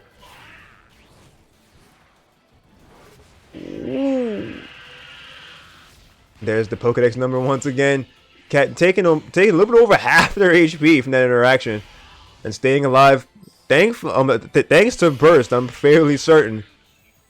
And that's going to be Jirachi helping out Kaiser there. Ooh, a good grab. Not out of this just yet. Staying alive by Ace Slither. Oh my god! Grabbing the Burst attack! No fear! Oh, that's it. Oh my god. DeadlyShoc, calm down. You know what? I'm not mad at it. They had to get it back even. We got a game 5, baby. Oh my lord, the comeback is real. Let's go.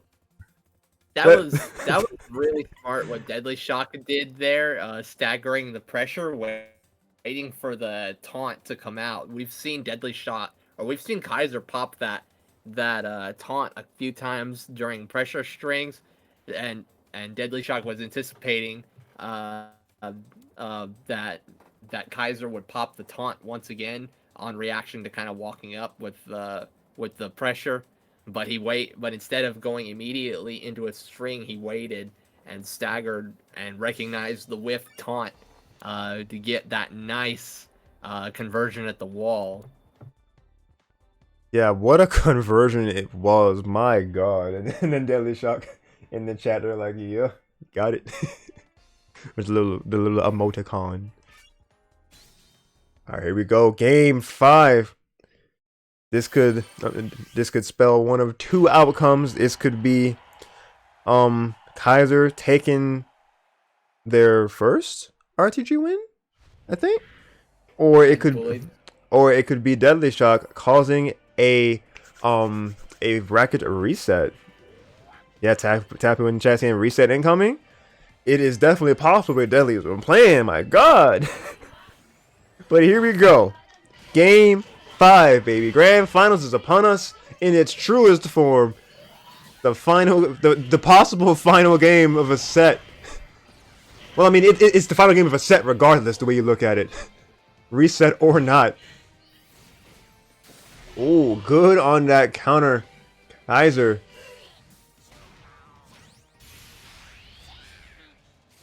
Oh, a little bit too far for that burst attack to connect, yep. But you're able to get the shootout in time. Not gonna get punished for it. Oh, anti-air? Oh, the Fury Claws of Fury Swipes are missing. Sylveon support gonna give them some HP back. Oh, that's damage. Jumping over that projectile.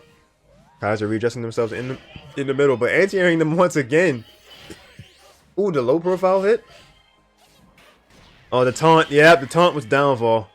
Gonna get taken out by the bicycle kick.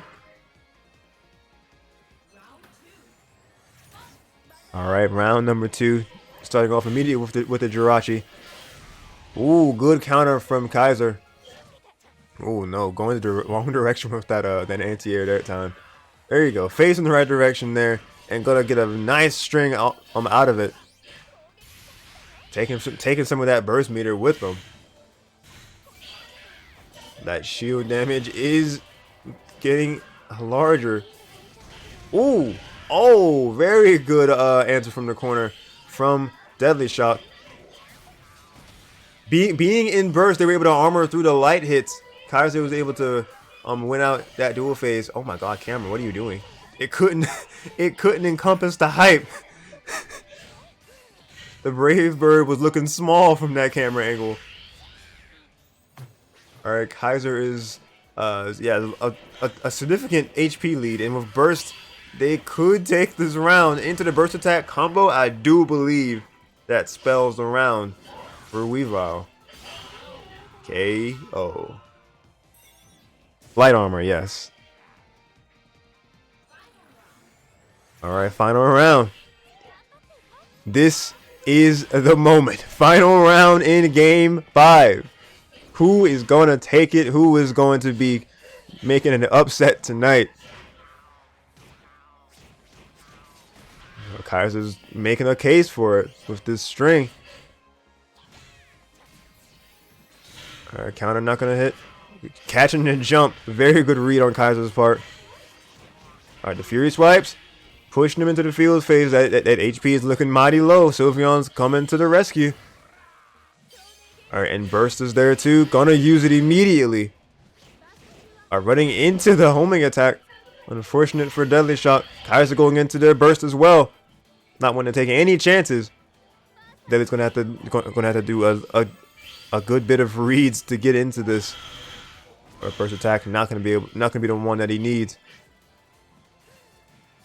Alright, not gonna jump into those projectiles. Good to not give that opportunity away. Oh, so close.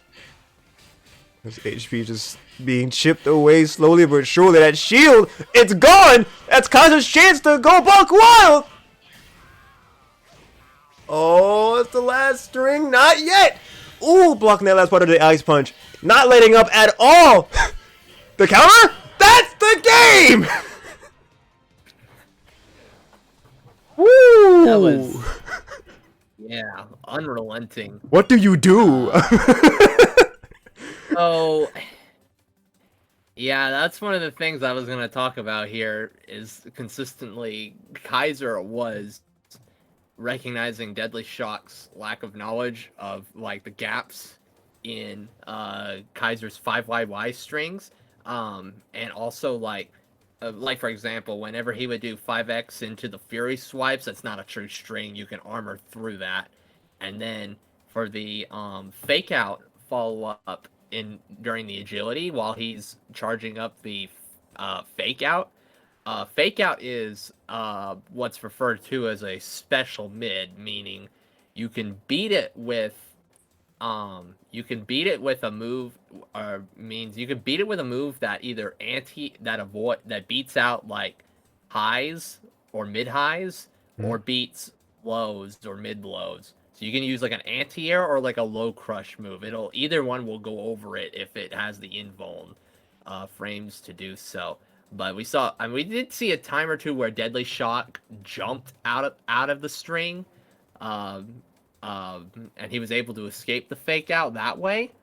But unfortunately he didn't go back to that, and he just wasn't able to recognize when he would be able to take his turn back during some of those strings. And that was something that Kaiser was able to exploit in that situation. Another thing we saw, there were a couple other things we saw from Kaiser as well that he did a real good job taking advantage of. was a lot of times on phase shifts. One of the unique things about Weavile is that Weavile is one of the I'm pretty sure is the only character outside aside from Breakson that can manually build their support gauge. Um, oh, um, so every time Kaiser would do a phase shift, he would go into the icicle crash slash that would build up the Jirachi he needed, or the meter for Jirachi. And a lot of times he just needed to win a phase shift and get the meter for for Weavile's burst. So he was able to make he was a lot of times because he was using a lot of winning a lot of field phases and building the Jirachi meter, he was a lot of times frequently able to get access to his burst, which is one of the strengths of having a 100cc meter for your burst, is that you can sometimes get burst twice in a round, which we saw a few times. So that was something else we also saw Kaiser take advantage of in that set. Another thing, oh yeah, as Joyful Noise just pointed out in the chat, we also saw some nice. One of the things DeadlyShoc was trying to do, also in the neutral, was make use of um, Blaziken's aerial mobility to kind of like vary up his approach. But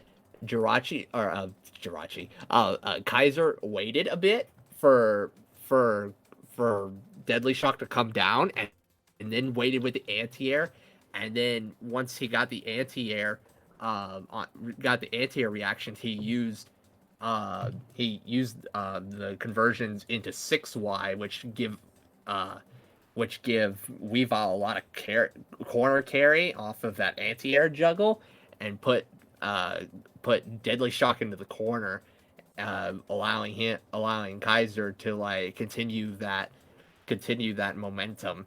Uh, and there was one other thing I was going to point out, but I'm trying to. Oh, yeah, field phase a lot. Field phase. Another thing that Kaiser got a lot of mileage out of in field phase Mm-hmm. was the forward Y in field phase. A lot of times we would see like a forward Y agility cancel into Fury swipes, um, or a forward Y agility cancel into fake out. That would get like phase shifts and things like that. And we didn't see a lot of times DeadlyShoc wasn't quite ready for it. So that was also something. It was something he got clipped by a good bit. So that was also something that Kaiser took advantage of a lot of in field, and um, for 100 having a fast burst meter winning field phases to get that initial momentum and that meter gain is very important. So that all of those things kind of come together to give what we saw in that last performance from Kaiser. Speaking of, with Kaiser being the winner, uh, I promise I didn't want to ignore it in chat. I would definitely like to have Kaiser on for an interview if possible. Oh yes, they definitely said they were down for it. I said I would give them the role, Fantastic. but I didn't want to interrupt your lovely analysis of the sets. Thank you. I didn't want to quite sidetrack either, but yes, I would very much like to have Kaiser come on the call for an interview if possible. Yes, sir. A fresh voice. You love to see it. Well, hear it in this case. Let us go into members. All right. Let's do the thing of roles. Now, temporarily give you the commentator role. Oh, wait, oh, wait, somebody already did it. From the shadows, I think Riggs did it or somebody. But you got the Here, Riggs. commentator role. Yup. Yo, Here he is. what's up, Kaiser? How are you feeling? Ah, man, I feel pretty good. I feel pretty good. This is actually my first time taking a win in a tournament since I started playing this game. So, man, Yo, Congrats. feels congrats. good. Big Thank you, congrats. thank you. Appreciate it. Oh, Ah, absolutely. So, Shane, was there anything you wanted to ask Kaiser? I've got a couple questions that kind of come into mind, but I was curious to see if there was anything you had in particular you wanted to pose to our new champion. Let's see. It's always the first question I try to ask everybody that I had the chance to. I'm not sure if you've addressed it before. You might have, but how did you come across RTG in the first place? I think it was through well, I mean, it was definitely through Facebook. It was when RTG was still on Facebook. I was a part of the Oh, Pokken, right. yeah, the Pokken group community that's on there. Yeah, And then one time yeah, the Rage rig was like started. posting about it, and I Hmm. was like, "Yo, tournament? I mean, all right, I'm down." It was like 4 or 5 people, but I was like, "All right, well, I mean, I'm down to play some games." And then yeah, and then just I remember seeing it go from the Facebook group to the Discord, and now there's like a stream going. So it's really cool seeing how far the RTG's gone since then. For sure. Oh yes, absolutely. Okay, well, cool. You know But what? yeah, Saying that Facebook part took me down memory lane for a second. yeah, it's been a minute. We actually I don't know if I've brought this up on the stream. Me and that was actually how me well, Facebook specifically was actually how me and Sheen initially met. We were actually part when the game first came out. We were Hmm. one of the things that started cropping up in one of the Facebook groups of early Pokken was basically these like team battles or these crew battles or basically clan battles. And I ended up, Sheen, and Riggs were all on that same clan. That's kind of how we initially ended up meeting each other. There was also a couple other players from the Pokken scene that were kind of involved in it. Also, Twixie Twixie, was yes. initially Oh man, Twixie was in was in our clan. Uh, in the Groove, one of Canada's Shadow Mewtwo Oh players was yeah. in another clan. Um, but yeah, it was kind of neat that I thought was kind of worth bringing up since you mentioned the kind of the Facebook connection to the Pokken scene. That was kind of how we got started off. That was my first contact with the community as well because I didn't join the Discord until a month after the Wii U version came out. So that was kind of how me and Sheen kind of got connected together in that kind of community setting. And here we are several years out kind of doing it again, but kind of in a different role. Hmm. So that was just kind of nice to kind of look back on when thinking about like the Facebook communities and everything. yeah, for sure. It's really cool. Nice full circle. All right, Aberration, Yeah. your questions. All right. Well, first thing I'm just going to ask about, we've asked some of our other guests, namely TEC, about this in the past. Are you planning on being at nationals or being part of the global circuit for Pokken this summer? Oh man, Ooh. I would love to, honestly, but so there's like three things going on why I can't. For one, I only play one character, which is Weavile. Like Mhm. that's the only one I'm really confident in, and the only one I really care to put time into.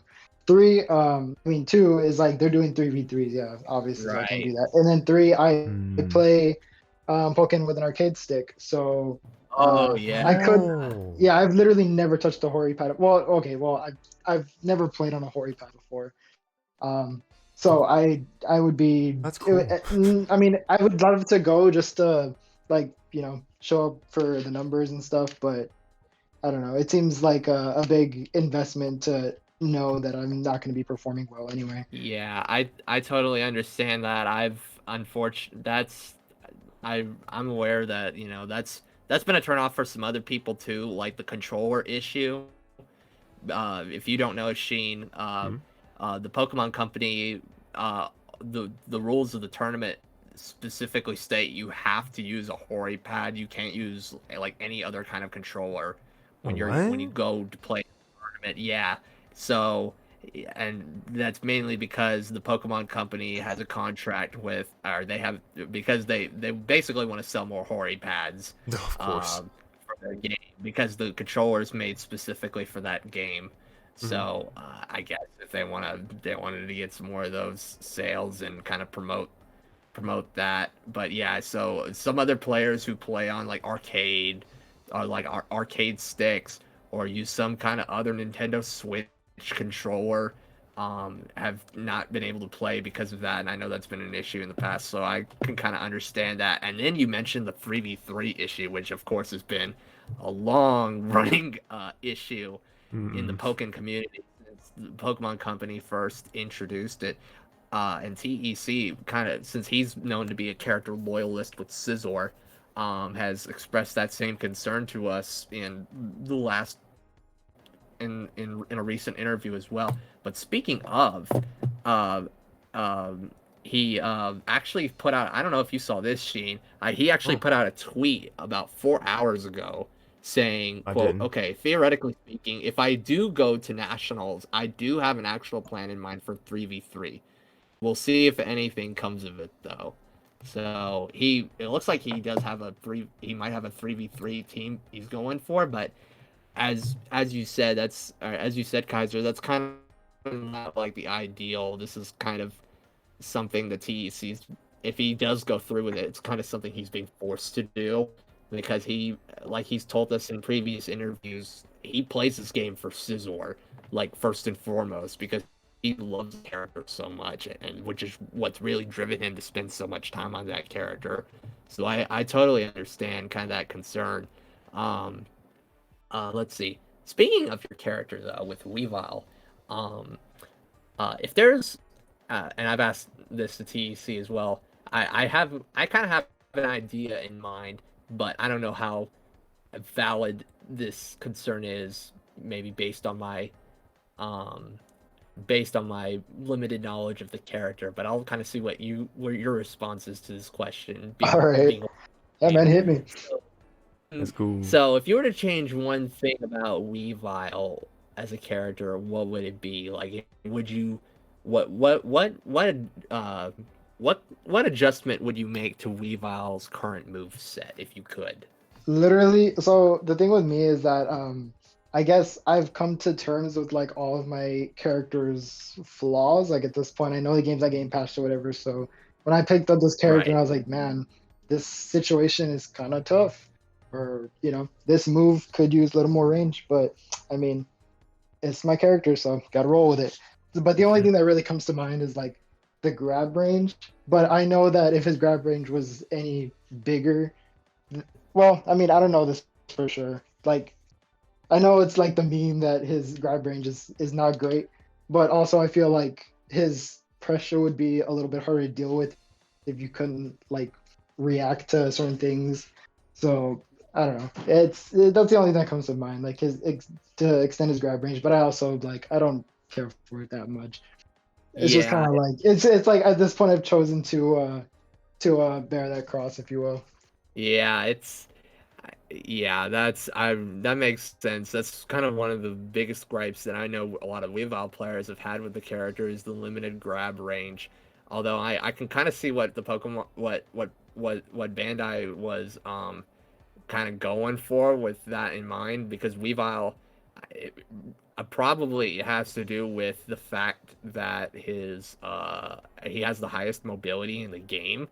Although you see some other high mobility characters, namely like Decidueye or Sceptile, that their grab range goes like 3 times as far as Yeah.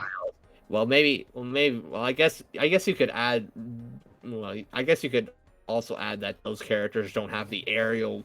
Well, Decidueye does, Yeah. but not Sceptile. Maybe the same kind of level of aerial mobility that Weavile had. So, kind of thinking about it, it doesn't quite stick. Uh, it would be nice to see. As someone kind of dabbles in Weavile as well, I would definitely like to see that change. Probably first and foremost. Another thing that I was thinking of though was I don't know if you were around when this happened. One of the last buffs they gave Weavile in one of the last patches for DX was allowing 8X to juggle off of some of like his aerial conversions. Oh, yeah, I But love that so much. That yeah, wasn't a thing originally? yeah, no, that was not that was a later addition to the game, Oh man. and That's like yeah, quality of life, I feel. it's kind of like honest as an idea. I like the idea, like giving some Weavile some like new options to kind of play around with. But from what little I've done with the bit that I've done, kind of tinkering around with Weavile and like getting a feel for some of his conversions, it doesn't seem like if if you get like the 8x like preemptively catching someone's jump, then you can get quite a bit of damage. But if you're already using it in a combo, like say if a launch off of like an 8Y, Yeah. seems like the base shift points are kind of like limited once you use the 8x. So, I correct me if I'm wrong on this. It seems kind of like the usage of 8x in like combos overall is kind of limited. So I would be kind of interested to see like if there would be some ways if my analysis is correct, Yeah. maybe some There's be a more in those juggles. Yeah, so I mean, obviously, it's a great starter if you either on the ground or in the air. So I feel like that's just default. But Right. in as opposed as or in terms of being in the middle of combos, I think it's good in certain like juggles because it kind of mm, I think for the sake of simplicity, because if there's some combos that are a little bit like technical, but then if you like replace certain parts with an 8x, it makes it a little bit more manageable. And I think it also, I haven't like honestly labbed it too much, but there's some situations where maybe it'll be more consistent if you just throw an 8x in there instead of like, or I guess like one I did was like 8y into Ice Cold Crash and then 8x, and then you do JY, and then you catch them coming down with like a jab, and you do like a little jab combo, and then you carry them to the corner a little bit. And I think if I remember correctly, that actually pushes them a little bit closer to the corner than like another combo might. But there's other conversions that'll do more damage. It just kind of depends. But I feel like that one's pretty simple to do. So if anything, if nothing else, it's just kind of fun to get like a nice little dunk in there. Right. I suppose. Let me see if there's anything. I thought there was something else I wanted to ask about. I'm getting a little bit of a blank here. Oh, shoot. Oh, if you well, this is a little similar, but kind of a different thought experiment. If you were to replace one of Weavile's moves with something different, maybe replace one of his specials or one of his normals with a different move, what might you want to go with? Honestly, I'm pretty fine with how he is. I don't honestly spend a lot of time imagining like what my character could be or should be. I've always just kind of, okay, this is what he is, and I just, I That just makes focus on that. I know, sorry that that's lame. I never do. I'm not really one to like theory craft about stuff that I can't really control. So like personally, it seems it just doesn't seem like there's much point in like thinking about stuff that's never gonna happen. So it's like, you know what? Let's just rock this character as he is, and you know. that makes sense. So I guess my last question will be, if there was, what do you feel like was probably the thing you struggled most with in this tournament?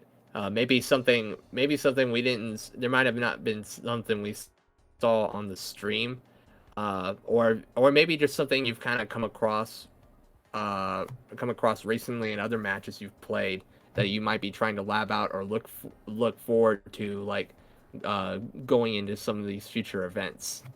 Oh, so a big one for me is actually in the Shadow Mewtwo matchup. So when I was fighting TapuCocoa, Mm-hmm. a big thing for me recently is like focus on characters like big.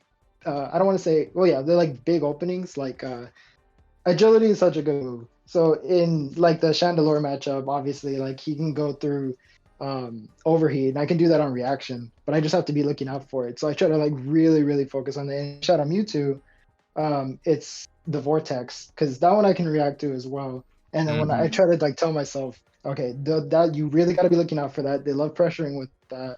Just keep your eyes open, and that's gonna be your big hit, and that's where you're gonna get your damage. And I wasn't able to do it once this tournament, but I got a lot of opportunities, so that's a big thing I'm working on. And then versus DeadlyShoc, it's just, man, it's just trying not to lose confidence and not try to be afraid in certain situations, because plays against a character they'll just run all over you if you let them. So we Yeah, all know that. yeah, it got pretty tense at certain times, especially like when it comes down to like last hit in some of these scenarios at the ends of some of these rounds. Yeah, it's some of that you might already have some tournament nerves going into it, but it kind of like becomes exponentially stronger when you're in that situation where one wrong move means you can lose the round. So yeah, I can definitely relate to that. Just dealing with kind of some of that nervousness in the moment. Um, but sometimes you kind of, especially if you're trying to account for too many things at once, your brain can get like overloaded, and you get hit with basically a form of decision paralysis where you end up doing nothing instead of doing something. Oh yeah, So so sometimes you kind of have to like, okay, this is the choice.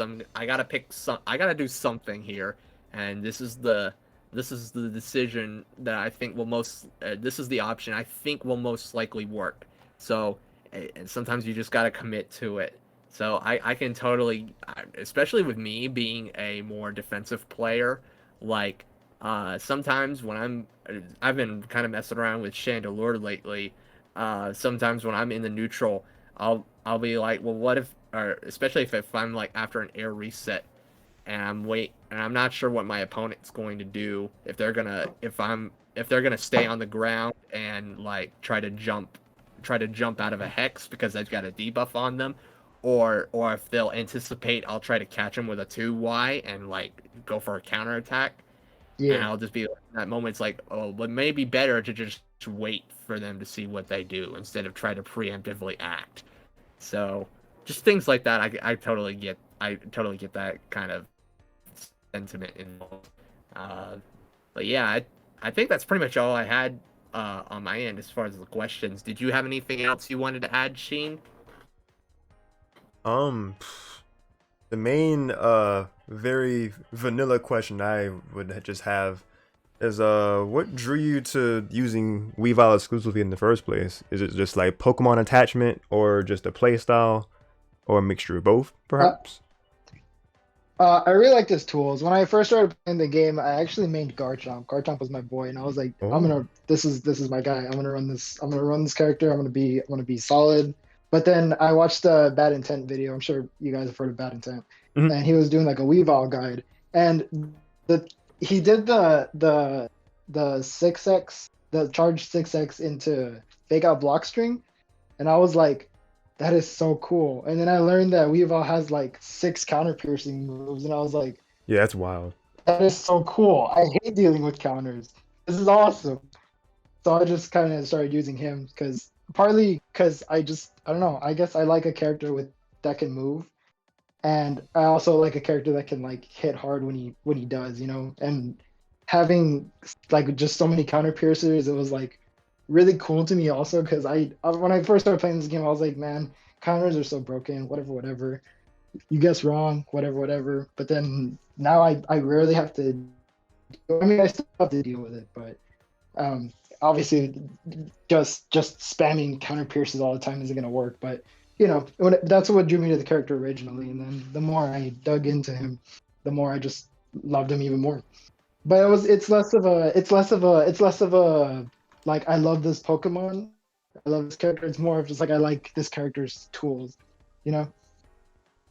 Okay, I can respect that.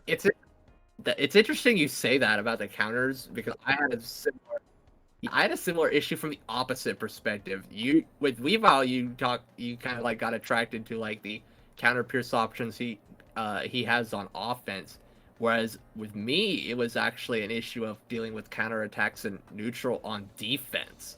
One of the things that I really like about like in the last year or two, I've been focused a lot more on um I've been focused more on space control, especially because I've been playing a lot of like Street Fighter and like playing Oh yeah. Poison, who has a character, yeah, who controls a lot of space with like whip normals and stuff.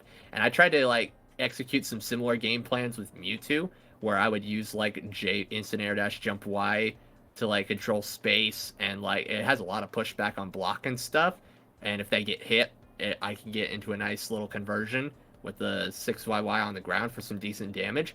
But one of the things that kind of throws me off is when people would like see ADC in neutral, which kind of prevented me from like being able to be as like aggressive with that. And like um I had some answers to that with Lucario. When people would do that in neutral, I would bone rush on reaction if they're charging up the CADC, and a lot of times it would stuff their counter. But I Mhm. couldn't quite. I had trouble doing that as consistently with Mewtwo. So, but I remember that Chandelure exists in this game. It's like, well, this character has a zoning toolkit with a lot of like counter pierces, namely with like all of her specials and Smog. I'm like, can I make this character work? And sure enough, she plays very similar, like a similar game plan as like Poison with like space control and zoning. So I that's kind of why I've been playing Chandelure recently, is because I like what the character does against counterattacks and neutral on defense. So I thought it was kind of Ah. funny. We had a similar train of thought there with character choice. So Yeah. oh, someone in the chat asked, how did you keep your composure after dropping? I think it was game 4 against DeadlyShoc. Yeah, Riggs Oh, asked I that. didn't. I was not.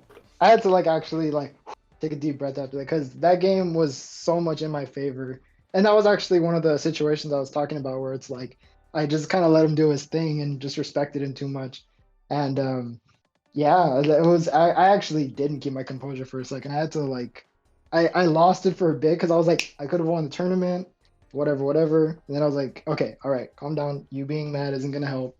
You win. Even if you lose, it's not a big deal. It will be next week. Just try to stay in the moment. And then for game 5, I was like, okay, let's just try to make this happen. But yeah, no, game 4, I wouldn't go as far as to say I kept my composure. I mean, I wasn't like punching my desk or anything, but it was my mental was a little shaken up, which was, I mean, that's part of a fighting game, right? Oh That's yeah. like Yeah. getting into your opponent's head is like a big thing. So after I calmed down a bit, I was like, you know what? Good stuff, Deadly. Good stuff. I'm mad, but like that was a good play on his end because he had to do something. He had to make those kind of like big plays to get back in the lead and win the match because I was really in the lead. So, good stuff for him having that awareness. Yeah, that's a big issue you have to deal with a lot in fighting games in general, is the mental barrier. Certain You're always gonna deal with like tough situations in various forms and all across different fighting games, no matter what even if you play tippity top characters, there are gonna be cheap options from other characters who might not be top tier but have at least a tool or two that kind of puts you in a difficult spot. So, and sometimes you'll lose to those options in a match. So you kind of have to take the moment. It's like really frustrating in the moment, but at the end of the day, it's kind of your responsibility as a player to like know how to deal with it, and like if or find counters to those oppressive tools if possible, and or look look to prevent situations where you're having to deal with an oppressive tool. So that's just, as you said, that's kind of something you have to like acknowledge and keep moving on with. So Yeah, yeah, for sure.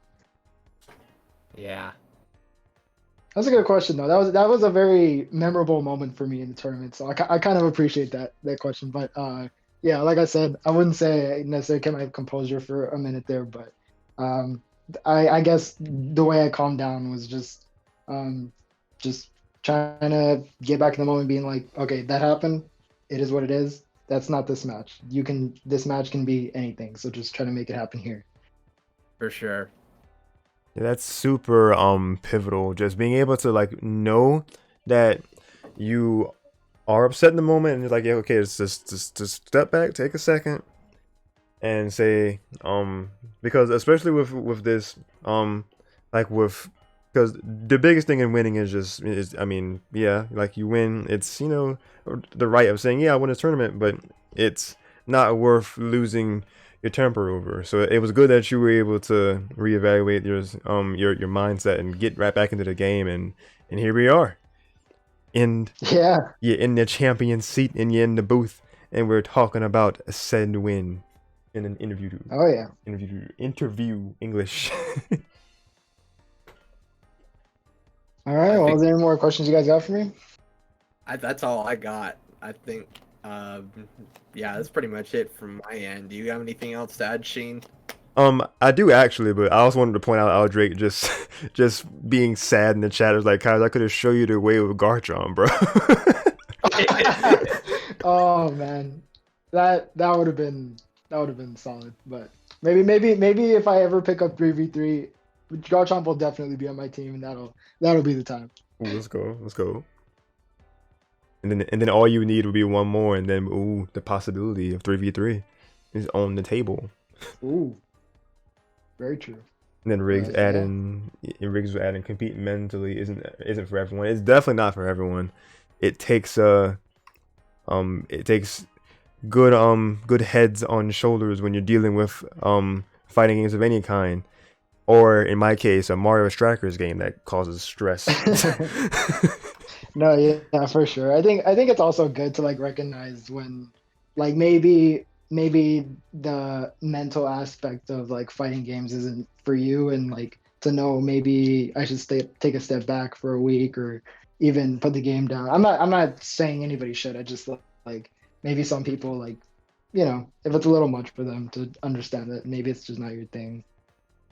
But I don't know. I try to, I just always come back and try to see if I can do better each week or whenever I can compete, aside from work and stuff. But yeah, man. Yeah, mental's a big thing. Something I learned big time at this Battle Like Valor, because boy, my mental was all over the place over there. that actually segues pretty nicely into like my last question, because I was checking the attendees list just to make sure, and then like yeah, you did attend Battle of Lake Valor. Like, how do you think, if at all, RTG helped you prepare for another offline event, especially one of that caliber it turned out to be? It was. I think it. I'm not really sure I can put it into words, other than like I have felt tournament nerves before, and so going in there, it was something I was familiar with. Though it was a little bit different because you're actually seeing the people. Yeah, of course. And one thing is like you get to see them get frustrated when you make a good move, or if they're playing super confident, and then like you look to them and they look really confident, it can kind of mess you up a bit too.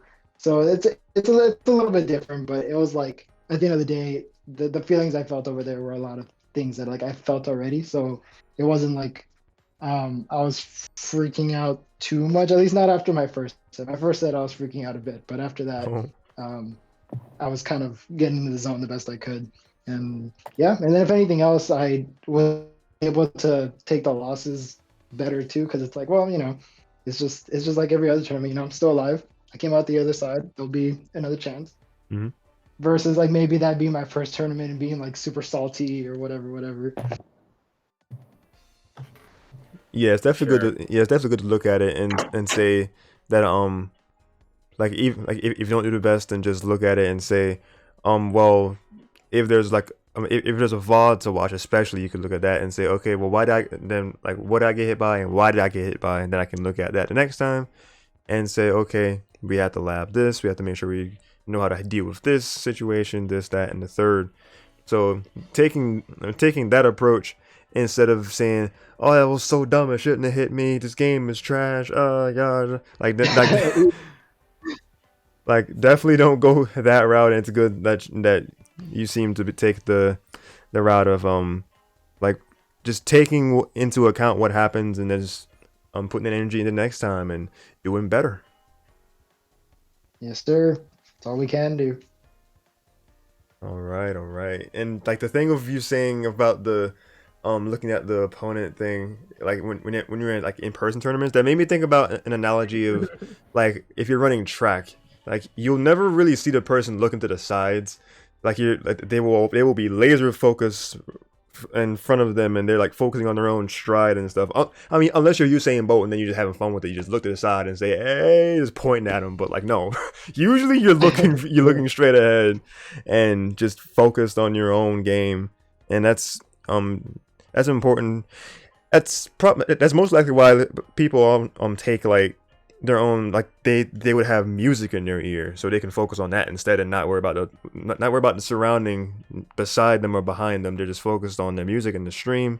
Maybe they have some like hype playlist they got going on, and that's their way of focusing. It's just different ways that you can that you won't really worry about the opponent as much, because I feel like that's something I would definitely do too. Like in between like a stock or something, I would just kind of take a little aside, just kind of see what they look like they're feeling, or like what their face could probably show, and like if they're looking frustrated, then that would make me feel like, okay, maybe maybe we might have an edge here because they seem like they're getting frustrated.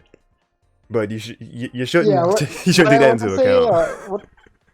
Yeah, when I say looking at my phone, I mean I very much mean more like in my peripheral vision, just like if you like, you know, kind of you do something and you catch them reacting, or you don't catch them doing anything, and it's just like, oh man, this guy is really sure of himself in the situation, man. Mm-hmm. But yeah, that's pretty much the only difference. But like I said, RTG, I'd say it definitely prepared me, because I get experience with a lot of matchups, mm-hmm.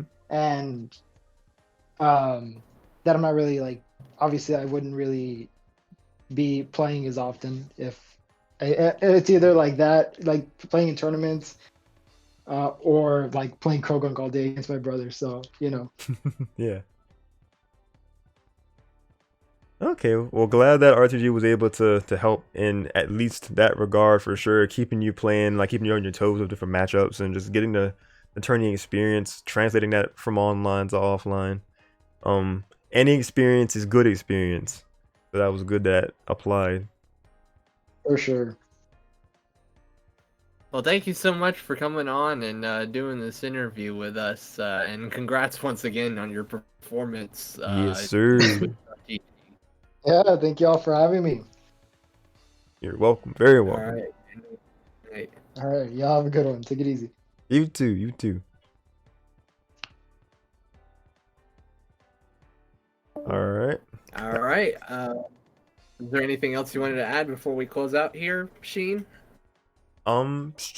Nothing really. Besides just the fact of saying again, it's good to have like new voices come on for interviews. Like when Riggs first brought up the idea of having the interviews for the winners, I was like, yo, this is, you know, a good opportunity to be able to hear people's perspectives and just get a bunch of different like outlooks of what they feel of the game, and just seeing where their preferences have come from who they pick, and like what. Well, really, the first question, like I asked them, like what brings them into this series. So I'm always curious what brings people to a certain place, especially with something as what RTG has become. We have a reoccurring audience now, and it's really cool to see, and it's been able to go on for enough time and draw and raise enough attention that Riggs and Chepe were actually interviewed, and it was really cool to see something that me, you, we were all a part of, get that bit of attention, and just really see and read Riggs and Chepe's love for the game and what they wanted to bring with this series. Because of course Riggs started it all with the series, and then with the idea of branching it out, reaching out to Chepe for a whole other branch to include more players who are overseas, which was really good to have players that may have had their eye on the series but couldn't because of the connection rules originally imposed. So having as many people included with this, and just seeing how far we've come with it, and just it raises the chance to have more people come through and get better and better. And in the case of NA here, we'll be able to interview more people, because for a little bit, you know, it is the the usual of we would have TC on the mic, which TC is a homie, don't get me wrong, but it's always great to have like more people get the opportunity to give their own spiel and their own like their own thoughts of the series and what and like how it's been how's been able to have them play the game more, and what they I lost my thought, and how it's helped them be consistent with the game, and like and if it's been what it's meant to them, if anything, of just being consistent poke and gameplay, if anything. Ooh, yeah, that's all I got to say. Right. For sure. All right. Well, thanks again, everyone, for coming out tonight, and thanks again to Sheen for once again letting me come on the mic. It is always a pleasure, and I always enjoy the experience of coming on the mic and commentating, taking a first, kind of getting a front row seat to the action here every night. So I'm looking forward to doing it all again next week as well. Oh yeah, and again, my pleasure for you being here, able to fill in the gaps of my slowly growing knowledge of the game's more technical part. So yeah, having you be able to help out with the analytical areas has definitely been a big help. It's very insightful hearing just what what beats what and what happened, and then hearing like your perspective of what was done and what could be done differently in these different areas. So yeah, once again, happy to have you on the mic to help out. Thank you. But to my fine audience here, we thank you again for tuning into the stream. Hopefully you guys enjoyed the gameplay that you saw. If you have not yet done so and want to tune into more Road to Greatness streams such as this, or if you're interested in seeing more of my own content, then I would greatly appreciate it if you were to follow me and you'd be notified the minute I go live next. Besides Pokken, I have lately been doing just a bunch of strikers in preparation for Mario Strikers Battle League coming out next month now. It's like a month and like 3 days away now. It's really exciting to take a step into the next generation of strikers, quite literally, because it's 15 years in the making. Besides strikers, I also do Pokemon games. I'm currently playing Legends Arceus and Rescue Team DX, even though the latter has been dead for like a month. But I promise Rescue Team DX is coming back as soon as possible. Possibly as early as maybe Monday or Wednesday, but don't quote me on that, because Tuesdays are our other day for strikers. Tuesdays and Fridays we're playing Super Mario Strikers currently. We're in the latter parts of the Super Cup battles, so that's getting close to the end. We'll be playing Mario Strikers Charged pretty soon, so stay tuned for that in terms of Strikers content. But yeah, Strikers, Pokemon. I'm just an avid Nintendo fan in general, so stay tuned for more Nintendo gameplay. I love Sonic, so stay tuned for like Sonic stuff coming out, because I'm looking forward to Frontiers later this year.